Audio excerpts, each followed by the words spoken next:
Well, good evening. I'd like to call the school committee meeting together. Today is Monday, March 16th, and tonight we are here to interview three of the candidates for the position of school superintendent. We're very fortunate. We had 33 applicants for the superintendent position here for the city of Peabody, and I think that shows that there was a great deal of interest in Peabody, and I was very pleased at the quality of the candidates that we received applications from. As you know, we're working with the Massachusetts Association of School Committees. They're here tonight. They've been assisting us with this process, and they presented the applications. We took time to review those applications, and then at the last regular school committee meeting Tuesday evening, we voted on the candidates that we wanted to bring forward to learn more about those candidates and to interview them for the position. Depending on how the interviews go, we as a school committee will make the decision as to next steps. But we felt it was important to move forward with the process. There are a number of other school districts that I know are also in a similar position to us and looking for a new superintendent to lead their district forward. And we felt it was appropriate and necessary for us to move forward with these interviews, even though certainly there are a lot of things going on across our nation. But I want to thank everyone here today. We have the full school committee, as expected. I know all of us are looking forward to meeting the candidates. The first candidate we have here tonight, and I wanted to welcome her here, is Dr. Julie Kukenberger. Thank you so much for being here. My pleasure. Great, and thank you for your interest in the city of Peabody, and you have an outstanding resume, and looking forward to learning a little bit more about you. So I think I'm going to open it up with a couple of questions. We're going to go around to all the school committee members. I think everybody will have a question or two. And then certainly at the end, we'd give you an opportunity to make any closing statement and ask us any questions or anything that you'd like to do. But again, it's great to have you here. Thank you. So Dr. Kukenberger, let's just maybe start off with certainly a big part of the job as superintendent is city finances and school budget. So wanted to ask you what your experience is managing money as a department head, as a school leader.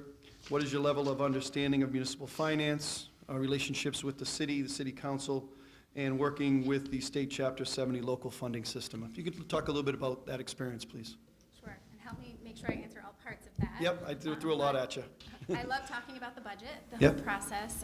Really passionate about creating an open, transparent, collaborative process.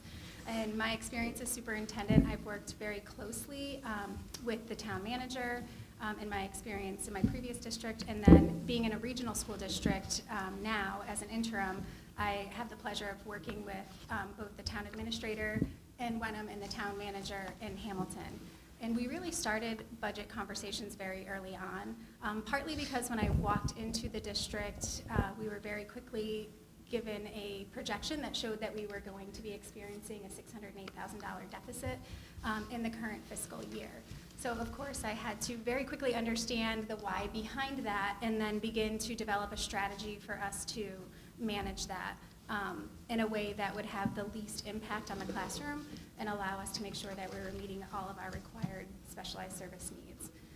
And so that really just threw us right into the budget process this year. And one of the things I was hearing very early on from the leadership team members, but then also folks within the community, the Board of Selectmen from both towns and the FinComs from both towns, was that they really wanted to have a more open, transparent process. And so given my experience in my previous district, I felt really confident that I would be able to implement something similar while also being able to adapt that to meet the needs of the current of the regional school district. And what we learned, what we tried to do really is think about all the different ways that we could message what our needs were. And so we started very early on, back in October, end of October, beginning of November, setting some budget goals. What is it that we needed to accomplish with this budget? Obviously, wanting to manage the deficit while also making sure we were properly budgeting and avoiding that from being the story in FY21. And so I'm happy to go into a lot of specifics about that, but really wanting to look very deeply at what do our students need? What are our known services? What are our known obligations to our current students? And then also being able to develop some really fair projections based on our known unknowns. That was a critical part of the process as well. And knowing that there's sort of this third area over here, which is the unknown unknowns, right? The students who we haven't yet met or had the opportunity to understand what they might need in the coming year. And that became a huge driver for us. Additionally, we are in the third year of all of our contracts, and so there were some obligations and commitments to the staff that we needed to prioritize in developing this budget as well. So I'm happy to talk more about the process and how we got to where we are, but obviously now it's a little bit up in the air because we're not quite sure what the timeline will be with town meeting and all of that. But one of the things that we've worked really hard to do, the school committee and myself, along with the assistant superintendent of finance, is just make ourselves available to answer any questions that people have about our current fiscal reality, but also what we're asking for and what our needs are in the next year. So we've developed a wide range of tools, such as a budget book that has photos of kids and some ROI, return on investment kind of statements in there. We've given multiple presentations, and we've created some one-pagers, high-level overviews, so that folks can come to the budget at their own level of understanding and have full access and understanding of what we're asking for, what's in this budget, what's not, what are the implications of both. And then hopefully it will motivate people to come out and make an informed decision when it's time for town meeting and the ballot. Great. And just to maybe continue with that a bit, working with the school committees. Now, is there a school committee for Hamilton and a school committee for Wenham? We have a joint school committee. There's Yep. 7 members, and there's no determined distinction ratio for each town. So Okay. And during that process, and so are they a big part of the budget as well? As how did you work? And I know meeting with staff and teachers, community involvement, school committee involvement. How does, maybe you could just talk about the roles in that process? Sure. So in my experience in 2 different districts in developing budgets, it's really been important that the school committee is a part of it and you're bringing them along the way, because as you know, the budget is really complex. Although, we, the staff that are working with it every day, understand it deeply, we need to make sure that the school committee is at the same level of understanding. So we have a capital subcommittee. And we started meeting regularly very early on, again, talking about, what do we know as our projected needs coming down the pike. And then one of the things that we implemented in Hamilton Wenham, which I also did in my past district, was a 2-day workshop with the full school committee and the full leadership team. So they first got the high-level overview from myself and the assistant superintendent of finance, where we were giving them sort of big picture, and then they got to spend 2 full days with the leadership team where each member presented what's in their budget and what's not and what the implications were. So they were able to hear multiple voices and also ask really specific questions with the goal in mind that they would know more about this budget than they ever had in the past. And so I believe that you could ask any of them and they would say that we were successful in that. Great, thank Yeah. you. And then, of course, we continue to meet now to gather our get out the vote strategy and to review communication tools and things like that. Great, thank you. And looking at your resume, it looks like you have some experience. You're assistant superintendent in Haverhill, which is, I know, is a city, I think, a little bigger than ours, but very similar in some ways. Then I know you were in superintendent in Scarborough, Maine, and now as the interim in Hamilton Wenham. So it looks like you've had a pretty wide range of experience in a number of sized districts. Wanted to ask about your experiences in terms of contract negotiations. You mentioned this is year 3 for Hamilton Wenham. Yep. But I wanted to see what your experiences were in terms of labor relations, relationship with a number of unions that you may have at the different cities and towns where you've served, and maybe talk about what your experiences are and what you envision a successful process being to get to a new contract. Where our contracts are up next year, Okay. But we'll probably be going into negotiations soon on those. And I just want to see what your thoughts are on how to best make that relationship work. Sure. So much to your point, I have had a variety of experiences. I've had the opportunity to work as a teacher, a vice principal, a director of curriculum, an assistant superintendent, and then a superintendent across 3 different states. So I have a pretty textured experience, if you will. And in each of those roles, I've had some version of a supporting role. I've never yet sat at the table directly and negotiated a contract, and that was really just based on the norms of the district. So in my experience as superintendent in Scarborough, that was the assistant superintendent who sat at the table with school committee and our legal counsel for most of the bargaining groups. And so I would be a side support, understanding what the process is. And I'm not quite yet sure that I have a affirmed philosophy on whether it's right or wrong, best practice or not to have the superintendent at the table. I do think it allows for that relationship between the union and the superintendent to kind of stay separate over here while the negotiations are happening over here, which has been helpful in my experience.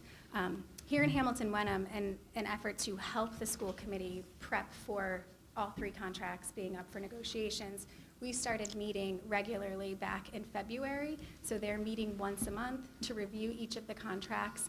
And one of my questions for them is, what's working for the district within this contract, and what do we want to see changed? And so getting input from principals will be part of the process, as well as from the teachers union before they officially start negotiations.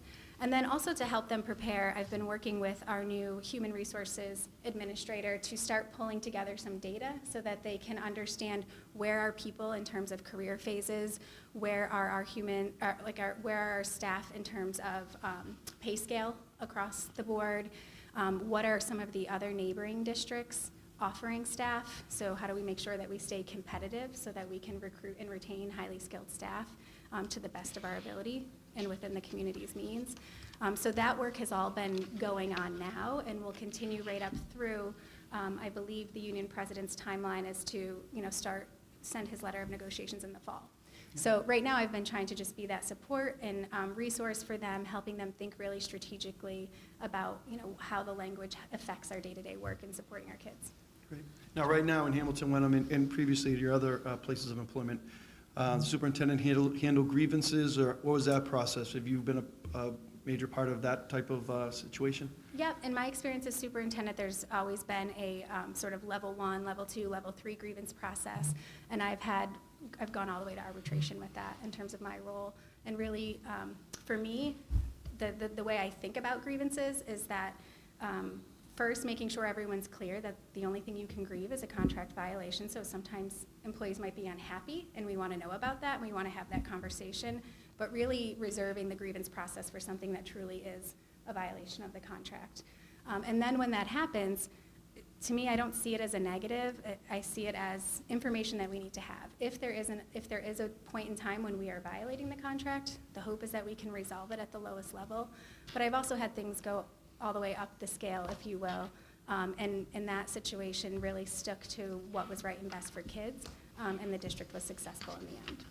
Great, thank you. Sure. Okay, well, let's open it up for further questions. When we start, Mr. Amico? Great, start thank with you. Through the chair to Dr. Kukenberger, thank you for being here, and congratulations on being one of the individuals that we bring in. There was a huge list here, and your resume really stood out, and your work experience did as well. So congratulations, and thank you for being here. I guess one of the questions that I wanted to ask is, if you were selected as a new superintendent here in Peabody, what would your most critical long-range objective be in terms of, I would say, maybe our subgroups, our ELL population, Sure. Special ed, but I'll leave special ed out for right now. I know someone else wanted to ask something on that, but maybe our ELL population, and I know you had experience in Haverhill, so Yep. maybe you could speak on that. Yeah, so I think the first thing I would want to know is what are we doing to serve our ELL population well? And I would want to learn about that from the teachers who are directly serving those students, but I'd also want to hear from the students themselves. Do they feel safe and supported? Do they feel like they have access to what they need? Is there areas where we could be serving them better?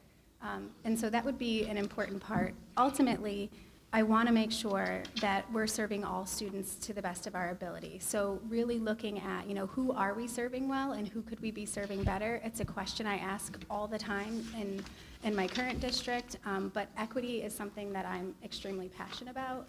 That is why I chose to go to Boston College and work towards my degree in social justice leadership, because it's something that upon working in Haverhill, I realized what I didn't know as a person, as a white woman who grew up in a small rural town with literally more cows than people. And it just opened me up to what injustice really was and what privilege really was, and it started me on a journey to really start with my own work and what I needed to do to deeply understand my own identity, but in the role that that plays in my decision-making and the way that I support all students. And so since then, I've been very passionate about sharing that commitment with others and helping them understand where they are on their journey and what's the work that they need to do. So hand in hand, anytime we're going to solve or work towards closing equity gaps, we have to provide people with education and opportunities to have really difficult conversations. And so I think it would also include a lot of professional development, again, building off what we've already done, but then looking at our strengths and where are the opportunities for us to continue to make sure we're serving all students to the best of our ability. Sure. Thank you. Great, thank you. Thank you, Mr. Miko. Mr. Arnottis? Thank you for being here, Dr. Kukenberger. We appreciate it. Thanks for having me. Thank you. First question would be, what do you see as your entrance plan if we were to hire you? What would the first 6 months to a year look like? I know you have experience being superintendent, so there maybe is probably less of a learning curve if you weren't, but just curious how you might go about beginning your time. Yeah, so I don't think it matters how much experience you have. The entry plan needs to be very similar in the fact that you have to come in really ready to listen and learn. I don't think anyone wants a new superintendent to come in with their already packaged ideas and here's what we're going to do and here's how we're going to do it. It really needs to be based on the community. So the first priority for me would be having those one-on-one conversations, making myself accessible to all members of the community, both inside and outside the schools, making myself available to staff and students so I can hear directly from them what are our strengths and what are our opportunities. And then from there, it really starts with building relationships. And I think that the number one thing that you need as a superintendent or as a classroom teacher is that relationship with your students and the people who you're going to be interacting with. And that allows us, when we have to make tough decisions, to have that trust and credibility. So the first thing first would be listening and learning, and that would go on for several months throughout the summer. I would also want to use a survey tool so that we could make sure that we're getting a wide range of responses. It would also include meeting with local officials, meeting with the mayor, meeting with public safety, learning how they are interacting with the schools and what maybe they wished we were doing or how they wish they could be supporting the schools in a different way. So really just listening and learning. I really want to hear from a variety of folks. What do they love about Peabody? What are the things they hold sacred and that, don't mess with that, but where are the things that they feel are urgent that need to be addressed right away? And then after that listening and learning phase, you got to pull all that data together and analyze it so that I could then report back out to the school committee, what are the key findings? What do I see as the areas where our energy would be best spent? And that should be done in a really public way so that the whole community benefits from that listening and learning cycle of the entry plan. And then it's time to work with the leadership team and the teachers to develop a plan. So how are we going to make sure that we're working towards realizing our mission and vision in every decision that we make? So that would really drive goal setting for year 2. And my hope would be that as over time, and this doesn't happen in 1 year or even 2 years, but that we could get to a point where our goals are really aligned. So we have these district, and this might already be happening, but we have these district goals or this overall district strategy, and then building goals nest inside that, individual teacher principal goals nest inside that, all the way down to the student level. So we're all rowing in the same direction, if you will. Great. Thank you so much. Sure. Thank you, Mr. Arnottis. Mrs. Carpenter? Thank you. Welcome. I appreciate you coming, especially today. I'm happy to be here. I know that we're going through a lot of difficult times. A lot of my questions have already been put out there, but I have 2 for you. One is on your application. I want to know if you can tell me a little bit about where it's listed as other relevant work experience. You are listed as an honorary commander for the McGuire Air Force Base. Sure. Can you tell me about that? Yes, so in my after my first year of being a principal in North Hanover Township, which is a public school that is still housed, it looks a little different now, on an Air Force base. About 76% of our population were military dependents. And so in my time as a principal in that district, I had the opportunity to go to Washington and advocate and lobby for funding so that we could better serve our students and get all of that impact aid funding that our district was eligible for so that we could build programming.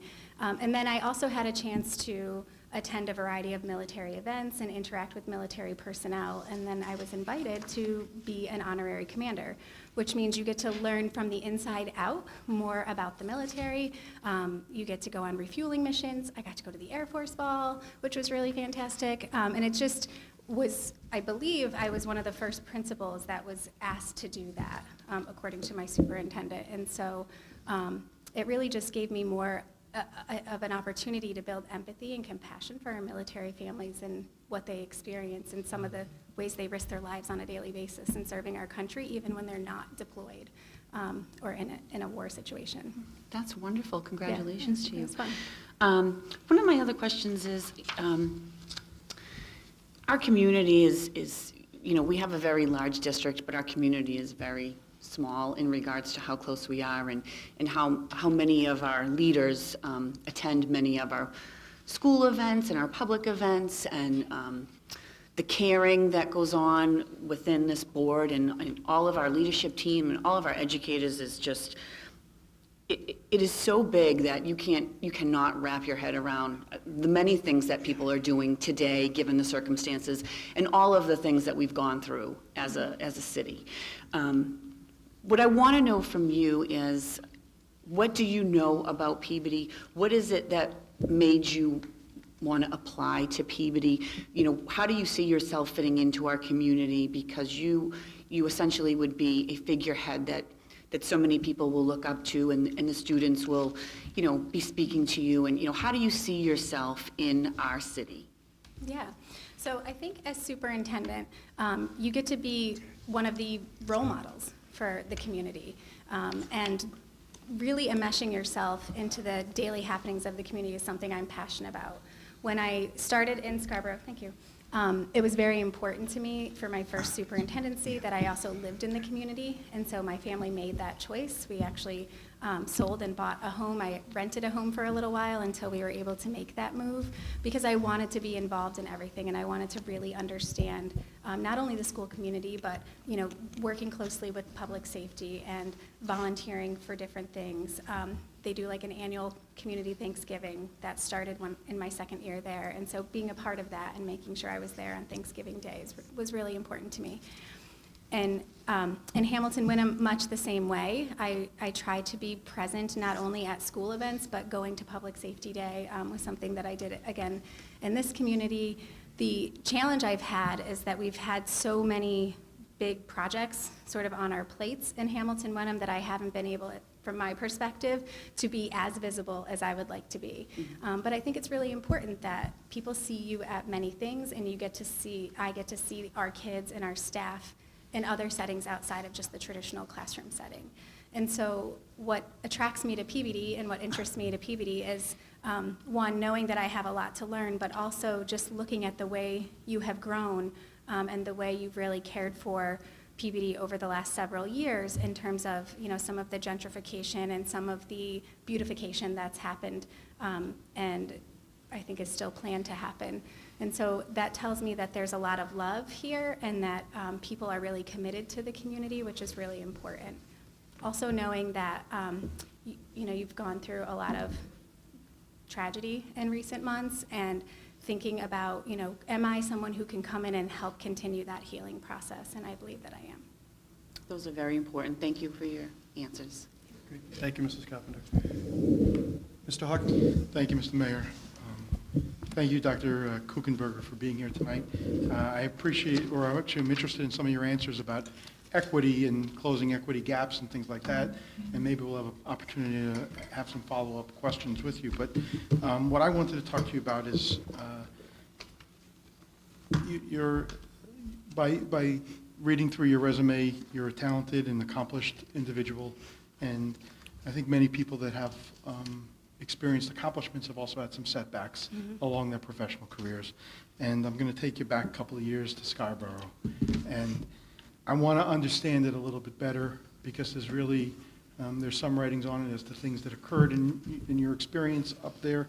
And I think it revolved around school start times, and I'm guessing you have a passion one way or the other about school start times, and I'd like to kind of explore that with you a little. What are your thoughts? Let's start with that. What are your thoughts on school start times? Because that's something this district is looking at and has looked at for some time, and we have had some tragedies recently that have kind of stalled some of the conversations in that regard in particular, a few other areas as well, but that one in particular. So let me know. Yeah, so I am of the mindset that we should never not do things that are good for kids because of logistics.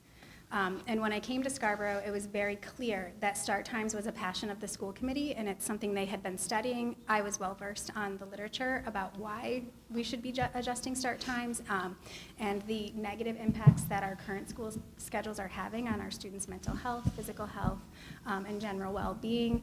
And so when I knew that was a number one priority for them, I was completely up for the challenge. The first thing I wanted to do, though, was learn what had already been done. And so for the community, for the school committee rather, they had been having the conversation since 2014. They had engaged the community in a variety of ways and felt like the only thing that was sort of holding it up was like the logistics of the busing. And I won't get into all the details of that. So right away I was thinking, okay, well, we need to take a step back. The other thing I learned was that they had not yet surveyed the community or the staff. And so although there was lots of people coming together and lots of support around changing start times, what I later learned was that it was a lot of like-minded people kind of sharing ideas with like-minded people. And so I don't think that we were really well positioned for the pushback that we would receive. But also with that, knowing that, okay, let's see what we can do in terms of the logistics. So I asked the school committee for a little more time. So the jury's out if that was the right decision or not, to be able to do that survey, to pull together an internal team of experts and really flesh out what could we logistically make happen given our challenges.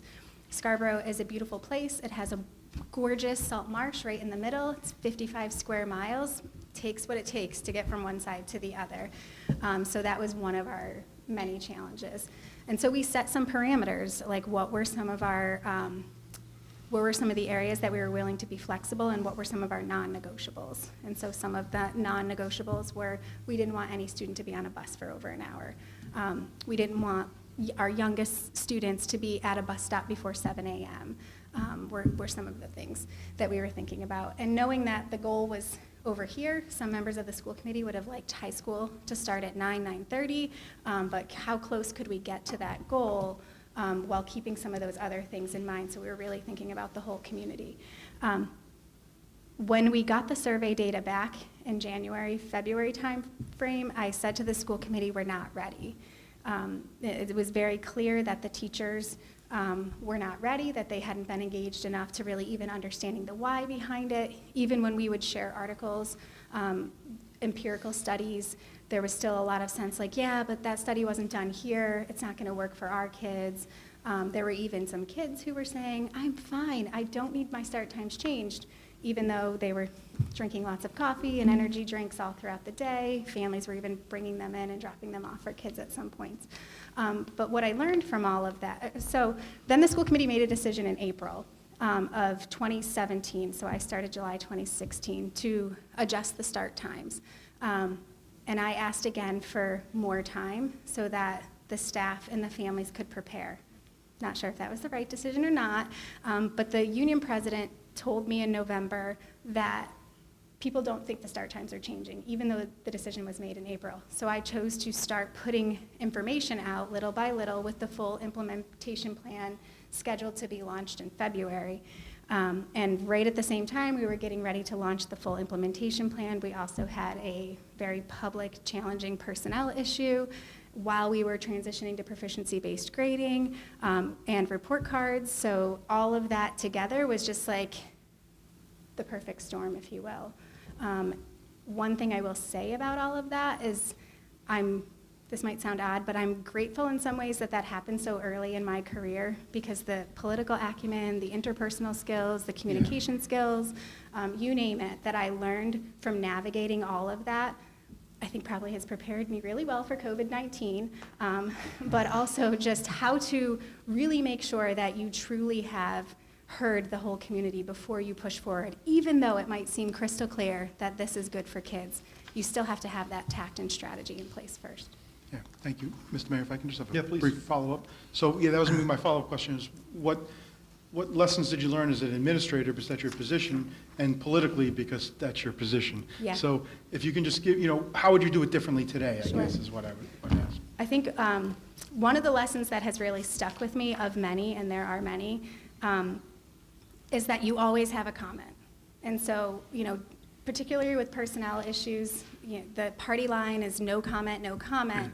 But what I learned, maybe a little bit too late in that process, was you always have a comment. You might not be able to answer the question that you're being asked, but you can always use it as a chance to reinforce the district's values, to reinforce your why, and to really position the district in a positive light. And so from that, I've really tried to think differently about how and when I reach out to media, and how we tell our story better. And really what came out of that is something I think really great for the school community that seems to still be in place from what I can see from the distance, was that we could have very easily chosen to shut down social media. That just added a whole new layer to the whole situation. And we could have chose to just back away, we don't need a district account, but instead, what I tried to do was lean into it and say, this is a really powerful tool. We have lots of evidence of that. How can we use these tools to tell our story better? And so we put together a group of key communicators that included teachers, administrators, the school committee, and we actually added an Instagram account, and we created a system so that we were amplifying our social media, and we gave more people access to the tool so that we were trying to show everyday evidence of the good things that were happening in our school, because it was very clear that if we're not telling the story, somebody else will. And some of the headlines that stick because they're sensational, not because they're accurate. And what the media was saying about the Scarborough Public Schools was not true.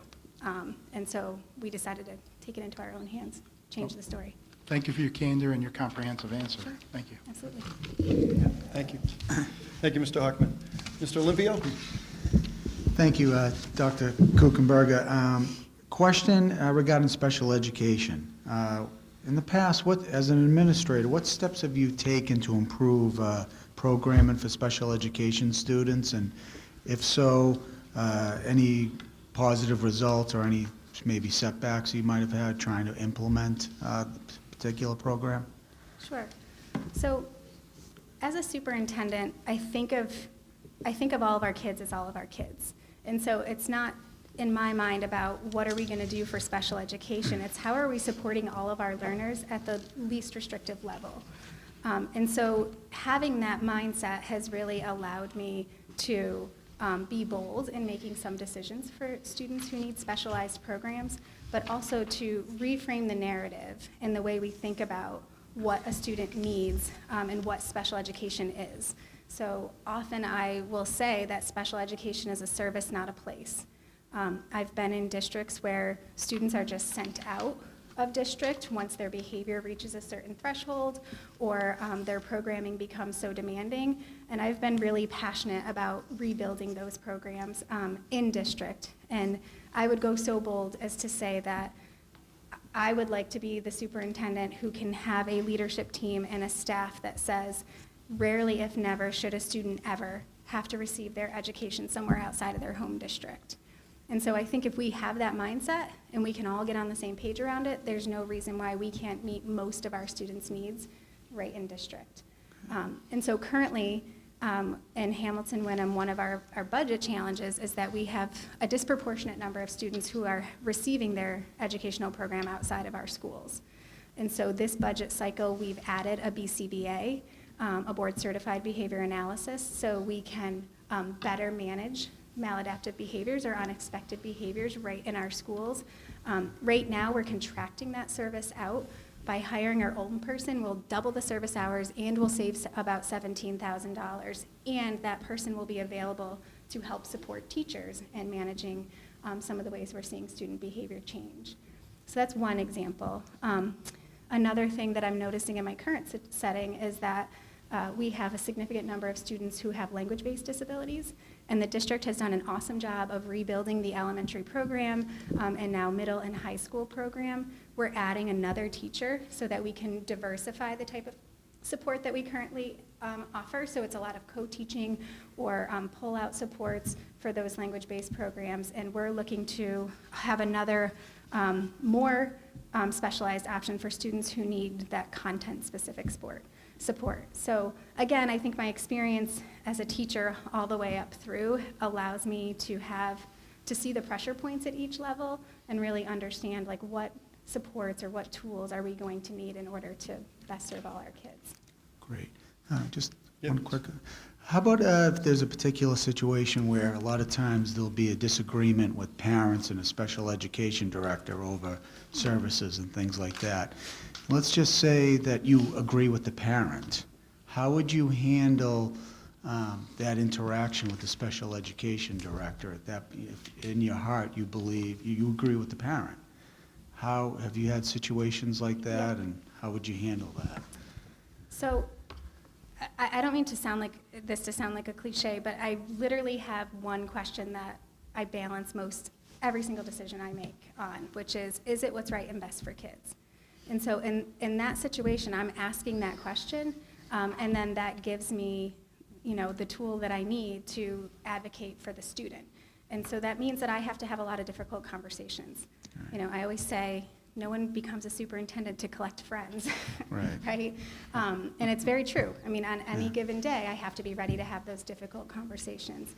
And it goes back to what I was saying earlier to Andrew, well, to all of you, and that building those relationships up front is going to allow you to be able to have that difficult conversation later on. With that being said, you don't always have the gift of time, right?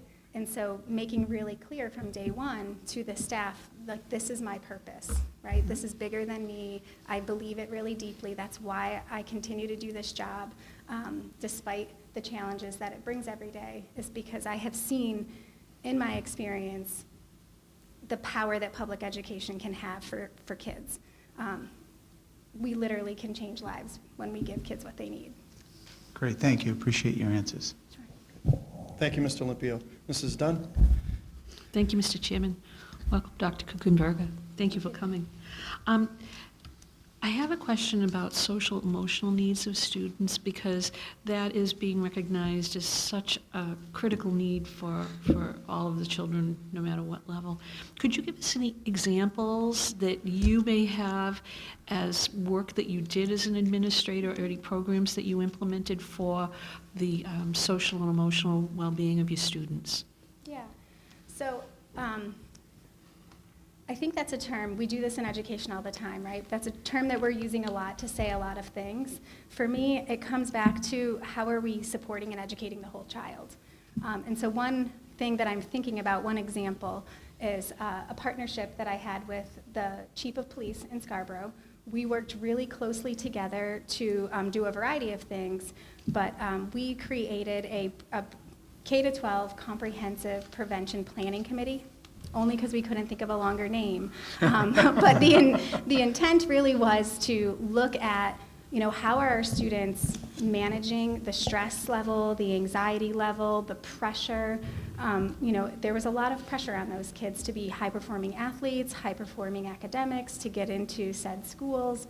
And we were seeing that in their behavior. We were also seeing it in survey results when they would take the Maine Youth Health Survey.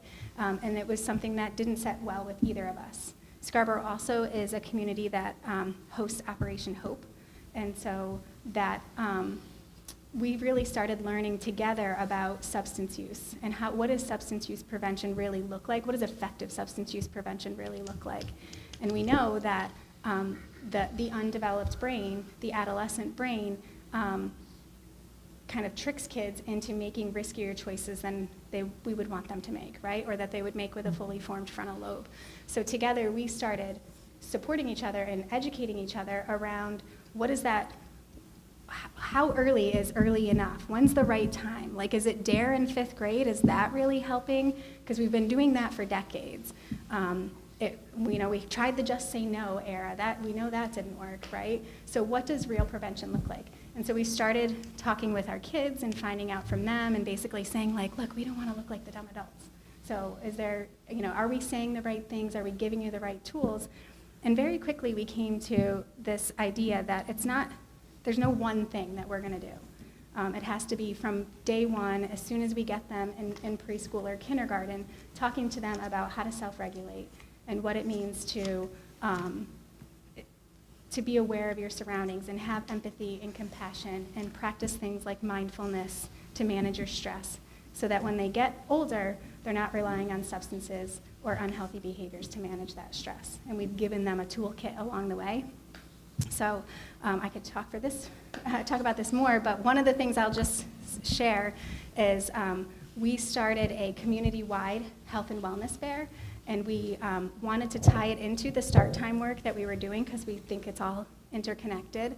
And we had a panel of experts who came. They talked about juuling, vaping, they talked about sleep. We had an expert who came and talked about stress and anxiety. And then we had, who's the other person? Slipping my mind right now. So we had 4 panelists who came and invited parents in, but then we also had like over 30 vendors that came and set up in the cafeteria at the high school. So it was open to everybody. We didn't want it to be just for school parents. We wanted it to be for the whole community because part of our belief is that it takes the whole community to support our kids. And so there's things we can do in school to help students, manage their social emotional needs. There's tools we can give our teachers, but at the end of the day, it's really how are we all looking at, quality of life together so that the message is being sent in a variety of ways. Thank you. Sure. Thank you, Mrs. Dunn. I have a question for you. Sure.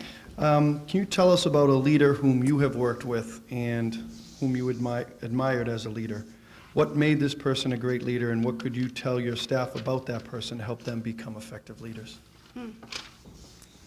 So I'm having so many names pop into my brain. Can I say them all just in case they're watching? Yes, you can protect yourself, yeah. I'll choose one. I've had the pleasure of working with 3, 4 superintendents who have all been role models for me in different ways, and I feel like I've taken like bits and pieces from each of their styles to kind of build this collage of who I'm becoming as a leader, growing a little bit more every day. But I'm thinking about the transition between my very first superintendent who hired me as a teacher and then as a principal, and the person who replaced him.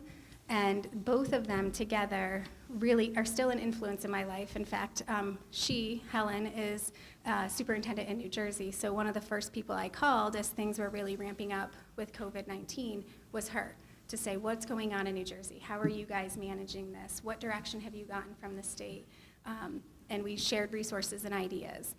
She is the person who helped me discover my passion for curriculum and instruction in a way that I didn't know that I had as an assistant principal or a principal or even a classroom teacher. She also taught me to never be satisfied, if you will, to always be seeking new information.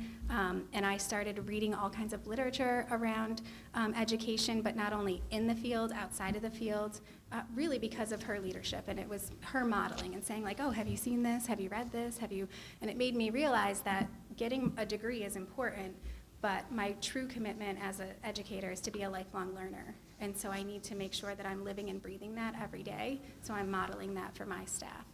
So that's one way that she inspires me. Great. Have you, in your career, worked on major school construction projects in the district where you've worked? Have you worked with the Mass School Building Authority here in Massachusetts, in your positions in Massachusetts? Maybe talk a little bit about your role and some experience you've had there. Sure. So I've never had the opportunity yet to fully lead a project, but I've always been sort of on the outside or the fringe, if you will.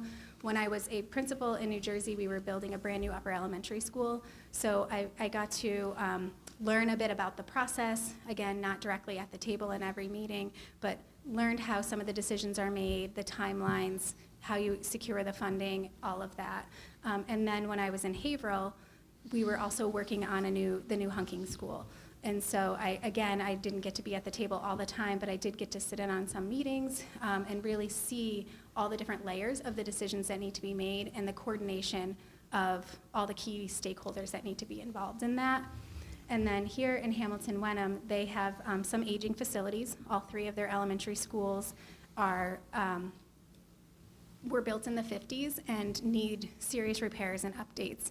And so we're actually I was working this afternoon with the Director of Facilities on the Statement of Interest submission. So this will be the 3rd year for them that they're submitting that Statement of Interest. We've decided to do a couple of things, strategic things that I think will help the district.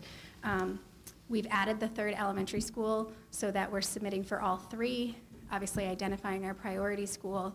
And then we're also asking for, in this capital budget, money to develop an education plan that we believe is going to make our package, if you will, that much more viable.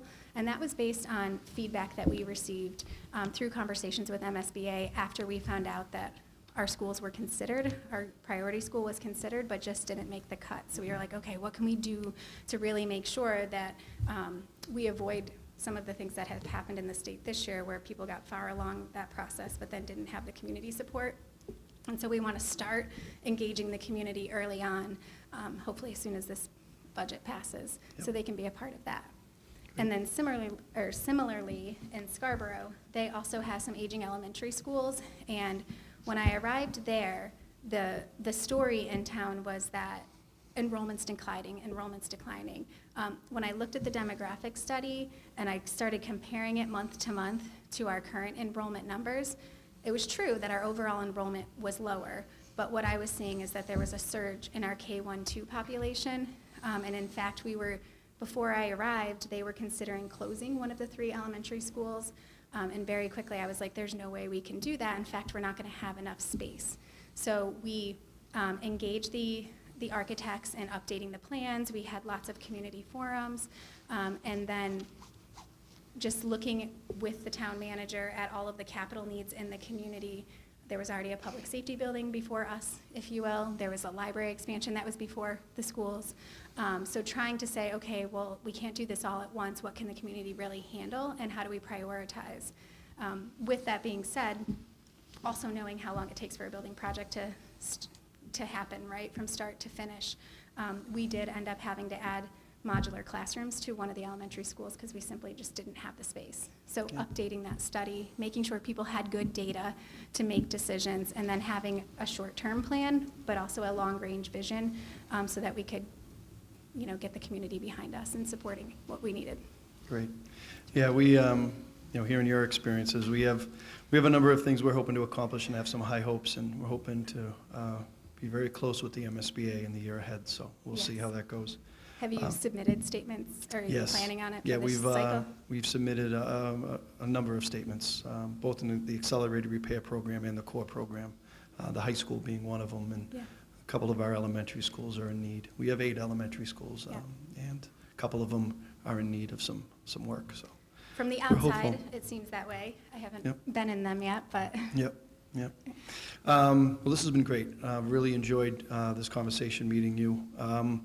Wanted to give you an opportunity. I didn't know if you wanted to make a final statement or wrap up with anything. Wanted to give you that opportunity now. Sure. So thank you so much for this opportunity. I really am curious to learn more. I'm not going to pretend I know everything there is to know and love about Peabody, but I am committed to spending that time and really devoting that energy through the entry process, if given the chance. One of the things I really want you to be thinking about when I leave is my passion for equity and access for all students. When I look at your data, I have lots of questions about who we're serving well, but also who we could be serving better. And I believe that my variety of experience working my way up from the classroom will really help me engage the staff around some of that really big, important work. And also my own journey and where I am and developing my own cultural proficiency as a leader, I believe will be an asset to the community. And so I just wanted to leave you with that in mind.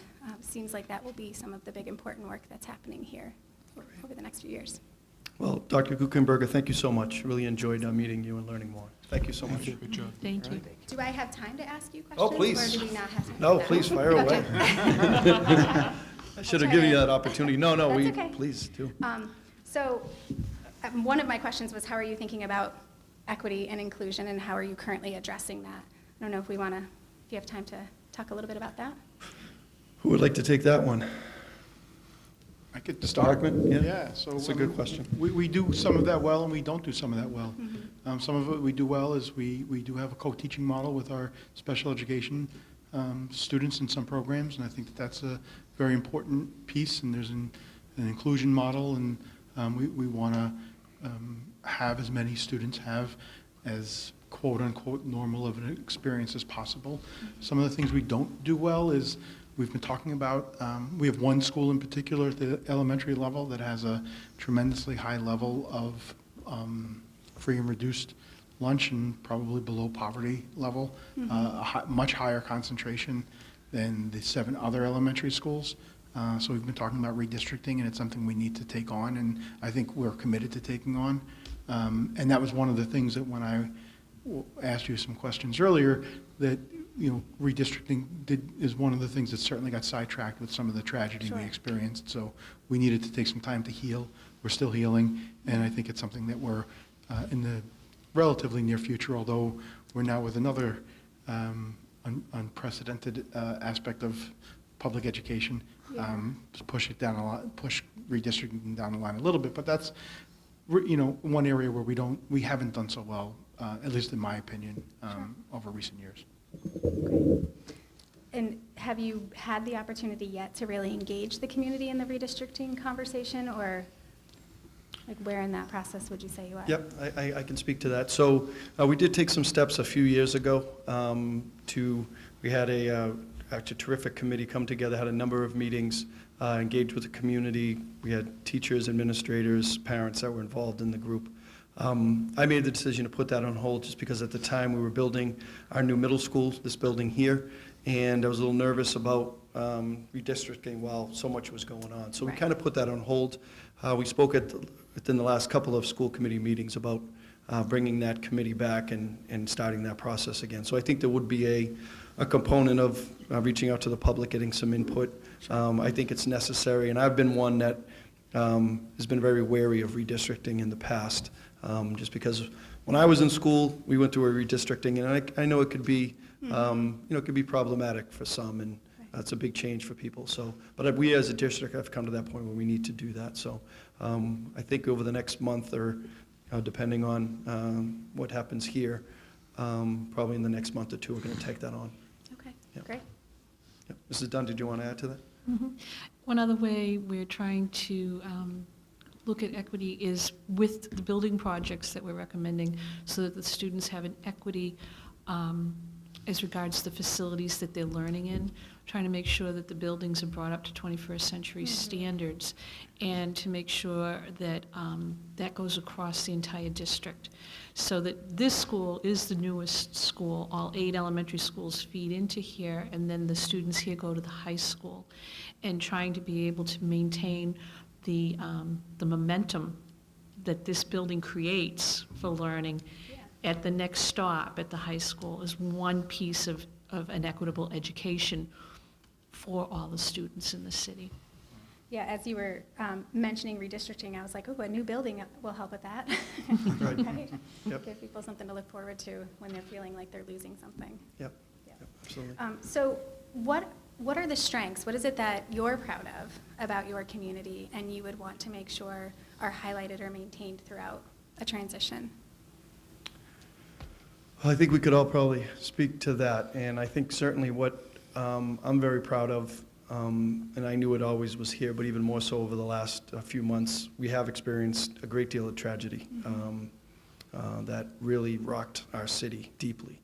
And it was just amazing how we did all come together, really rally to one another. People were just wonderful in reaching out and trying to help in any way possible. And because our superintendent who passed away, our assistant principal, they were very engaged with our students. So not only was it a loss for, friends and administrators and teachers, but for the students, they did as well. There was a great deal of loss. Sure. So that's something I'm very proud of. I think the construction of this middle school, this was the largest project we ever did. It was our first major project in our school district in decades. And this was a project that there were unanimous votes right down the line. We're hoping, I don't want to speak for everybody, but I'm hoping that a new high school is in our future, in the not too distant future. And I think there's some real momentum to make that investment in the city. So those are things I'm very proud of, but there's still a lot of work to be done. Yeah. And we have terrific teachers and administrators and people who care for the city. So I think there's real potential in Peabody, but we still have a lot of work to do. And generally, does the community support the schools in terms of? Yes, there was a great deal ensuring of they community support behind this, at this effort. Great. That there needs to be a lot of explaining and talking to stakeholders and citizens across the city, just to make sure that, they're aware of why this investment is important in things. But it was unanimous votes from the school committee, the city council, tremendous support, That's great. which was great. And I know not all cities and towns have that. They and don't. there's so that's something that we're very proud of. Yeah, good for you. That's exciting. Thanks for sharing. And then the last question I had was, could you just share where you see the immediate need or what opportunities you think need to be addressed in the short term? Yeah, does anybody want to? I can talk about this stuff. I think we all can. This is probably one we can speak about. Can I go? Sure, please. Well, for me, and I think this is for all of us, so I don't want to phrase it that way, but we're in a regional vocational school right now. So it's us, it's Danvers, it's a few other communities, and we're limited with what we can do in-house because we're going over there. And there's been some capacity issues, I shouldn't say issues, but they are issues for us with the number of kids in our schools who want to go over there and they can't get in. Right. And they're, maybe not the strongest academically, but they want to go into the trades and they want to experience those programs. So it's embracing CTE and I think valuing workforce development and the ability to go and be a plumber or a tradesman as well as going to four-year school. So it's solving that issue, I think, is something that's on the forefront for us and working towards that. So for me, I think that's very important, and I don't know if you have any experience with CTE programs, but yeah. I definitely do. So that's one of the things that I enjoyed greatly when I was in Haverhill. We were building pathways for students. They had already had a classical academy, which, as you can imagine, if you looked at the data closely, posed some inequities over time, like who actually has access to the classical academy. But then also, and I'm not taking credit for this, I just got to be a part of it, they had built a business pathway, they had built an IT pathway. I think the year that I left, they also got some funding to be able to build some of the health human services pathways within the school. And I love that idea of the comprehensive high school. Going back again to, you shouldn't have to go somewhere else to get your free and appropriate public education. It should happen right here in your high school. And I think that one of the things I really appreciate about the state of Massachusetts as a whole is that you all have done a great job rebranding CTE and helping students realize that it's not instead of college, it's on your way to college, or it could be, your trade with your credentials and your certifications is just as valued as a college education, and that we need all of that to make sure that our cities and our towns run well. So I'm very passionate about career technical education, and I do believe that more students need access to it, because it's tough to see when kids don't get in. Absolutely. Thank you. Yeah. Absolutely. Great. Great. All right. Well, I know you have other folks coming, so I won't ask any more questions, but I just want to, again, thank you for your time. I hope to continue the conversation. Great. Thank you. Thank you. Terrific to have you here. Great. Why don't we take a 5-10 minute break?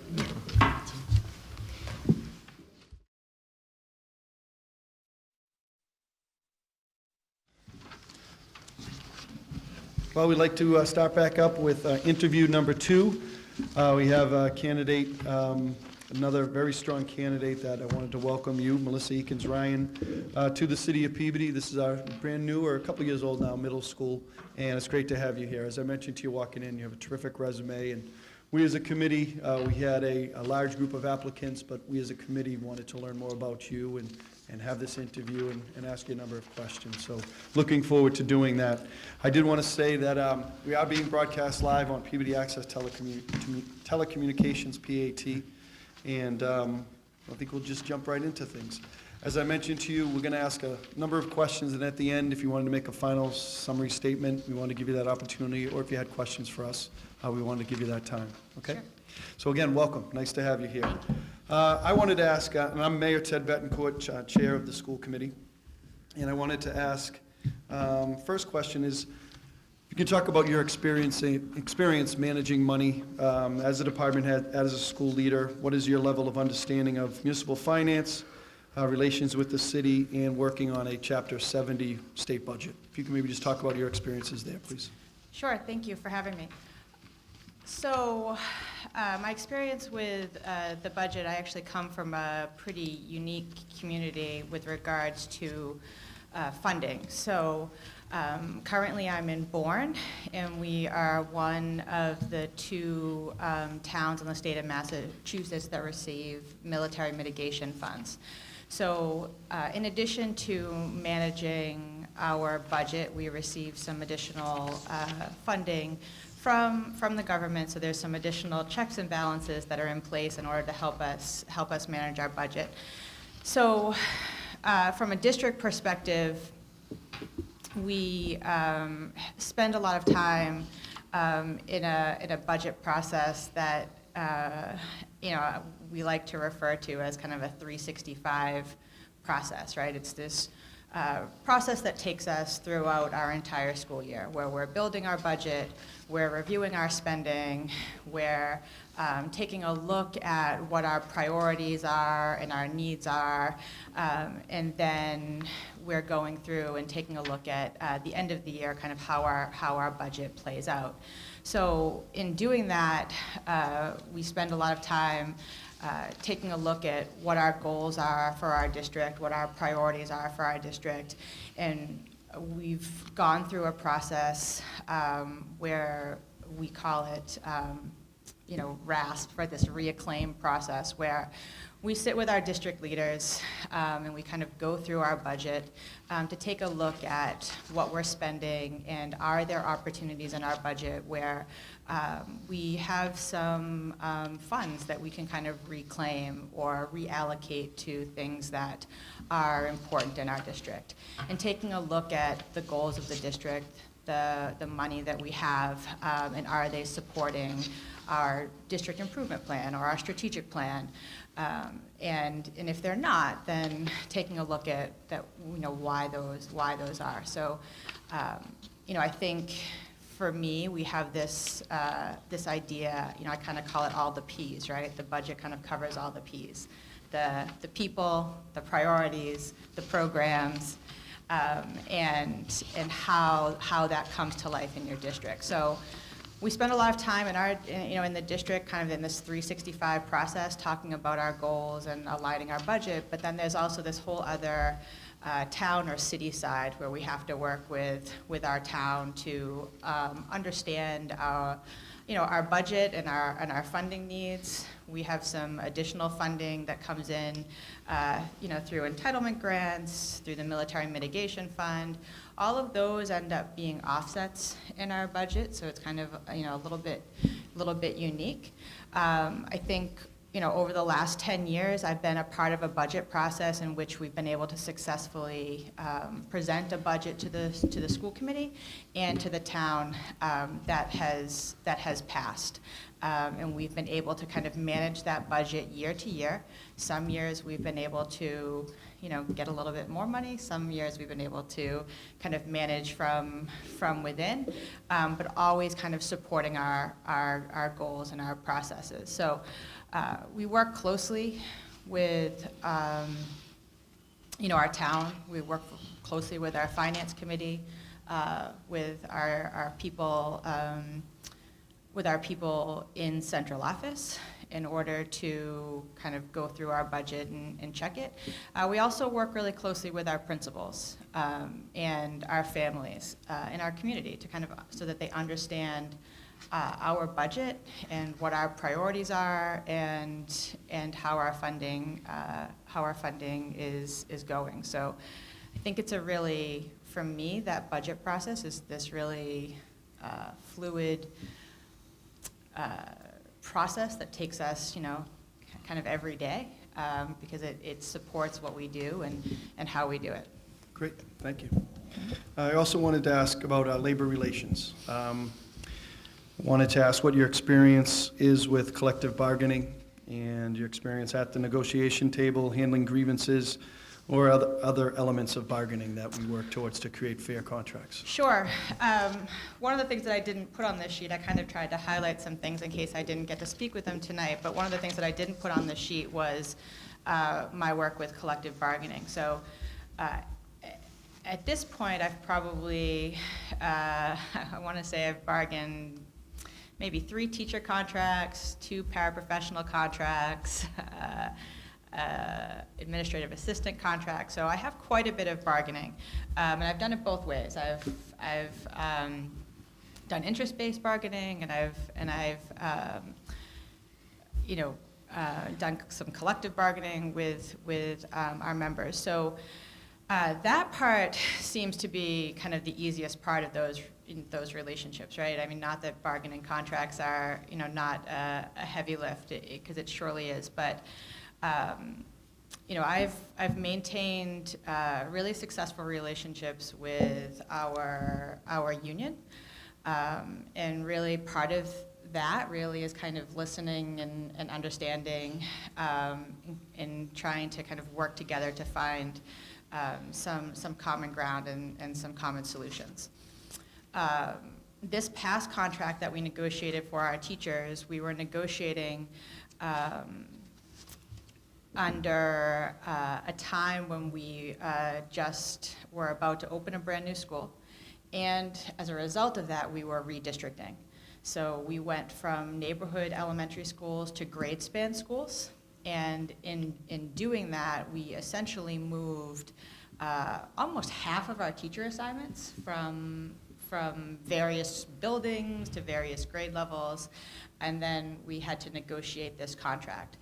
So part of that contract was really kind of negotiating that district change, right? We were about to undergo a very heavy change, and we wanted to alleviate the stress of our teachers and our staff, recognizing we were about to make a really big change.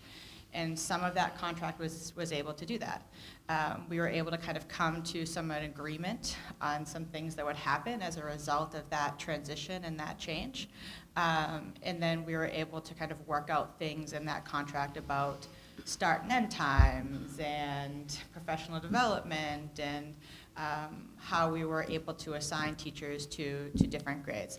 So that successful transition, which I talk about in that Born 2020 section that I gave you, that successful transition really came as a result of really working with our union. It came from working with our administrative team. It came from working with our town and our community for them to kind of really understand what a big transition that was about to be and how important that contract was. Am I answering your question? Yes, absolutely. Terrific, thank you. How big of a district is Bourne? How many students do you have in the district? It's about 2,000 right now. Yep. A bit smaller than yours. A bit. Yeah, Thank you. All right, so let's open it up for questions and start with you, Mr. Amico. Sure. Thank you for being here. Oh, thank you for having Appreciate it, under the circumstances and all that's going on in this world. So thank you for being here, and congratulations. You have a great resume. Oh, thank you. And we had, as the mayor alluded to earlier, 33 candidates, and you are here. So that says a lot about you and your resume. So Thank you. thank you. I guess I'll start on how would your leadership style impact your overall long-range objective if you were chosen to be superintendent here in Peabody? If I was or wasn't? Were. So, you've only talked to me for a few minutes, and maybe you've noticed or maybe you haven't, but when I speak, I usually say a lot of we, right? We've been working on this. And at one point, I was given some feedback from somebody that told me that I say we too much, and that I should say I more. And I went home and I thought about that, right? And I thought, that's some interesting feedback, right? Like, I think their point was you're not taking credit for the work that you do. But when I thought about it, I thought, well, this isn't my work alone. My success is not my success. My success is the result of many people. It's the result of an entire school district. It's the result of an entire community that comes together and works together for a common goal. So I think that we statement kind of speaks to my leadership. It kind of speaks to how I like to operate, right? We're a community that has a common goal for our students, and we do that together. So because I value that we part, I value hearing your thoughts and your ideas, your history, your background, your experiences, and sometimes we might disagree about those, but it doesn't mean that they're not a valuable part of that work. So I think that's what I bring to the leadership. And I think coming into a new district, all of those things are really important, right? So it's really important when a district gets to hire a new superintendent, because it's an opportunity for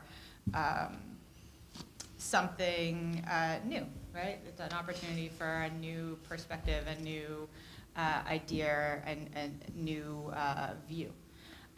But that's not really what my job is, right? My job is really to kind of lead the district in what their goal and their vision and their strategic plan is. And when you have that plan in place and you're able to kind of work with others and facilitate that, right, in a really kind of collaborative way, you're able to kind of bring to life what your community hopes for your school district and for your students. So I think that's kind of my leadership, kind of coming in and experiencing the we, right? Understanding your history, understanding where you are, where you've been, where you want to go, and how we're going to get there together.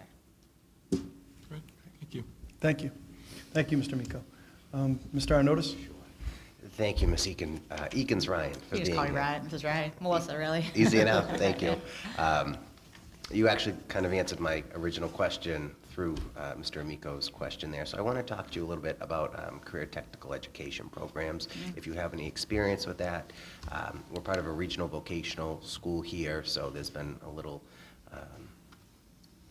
I guess, friction between the number of students we have going over there and the programs we have here. So I want to see if you have experience with that and your views along that. Yeah, you're talking my language. Excellent. So where I am right now, the vocational school is probably not even a half a mile away from where we are. So we experience a lot of what a lot of districts do, where we lose a certain amount of our enrollment every year to the vocational school, which is literally right down the street. So for us, we've had a lot of conversation about what that is and what that means to us as a district.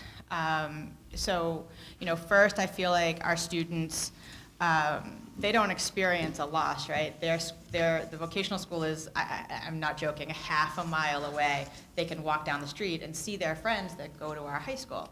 So, so they get to make a decision about that. And I think we've gone through a lot of that friction, right? We've gone through a lot of that tension of feeling like we offer a really great education and we want our students to experience that, but they are choosing that vocational side of it. So I think there's a couple of things. I think we have kind of come to terms with we are not that vocational school.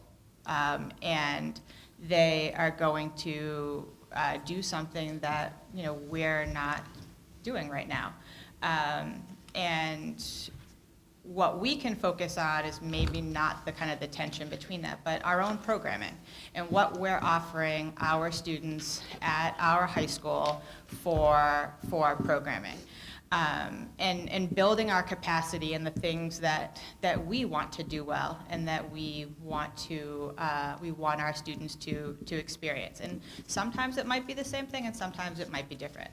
So we've developed what we've called career pathways for our students to kind of experience kind of a fine-tuned course experience based upon what their goals are.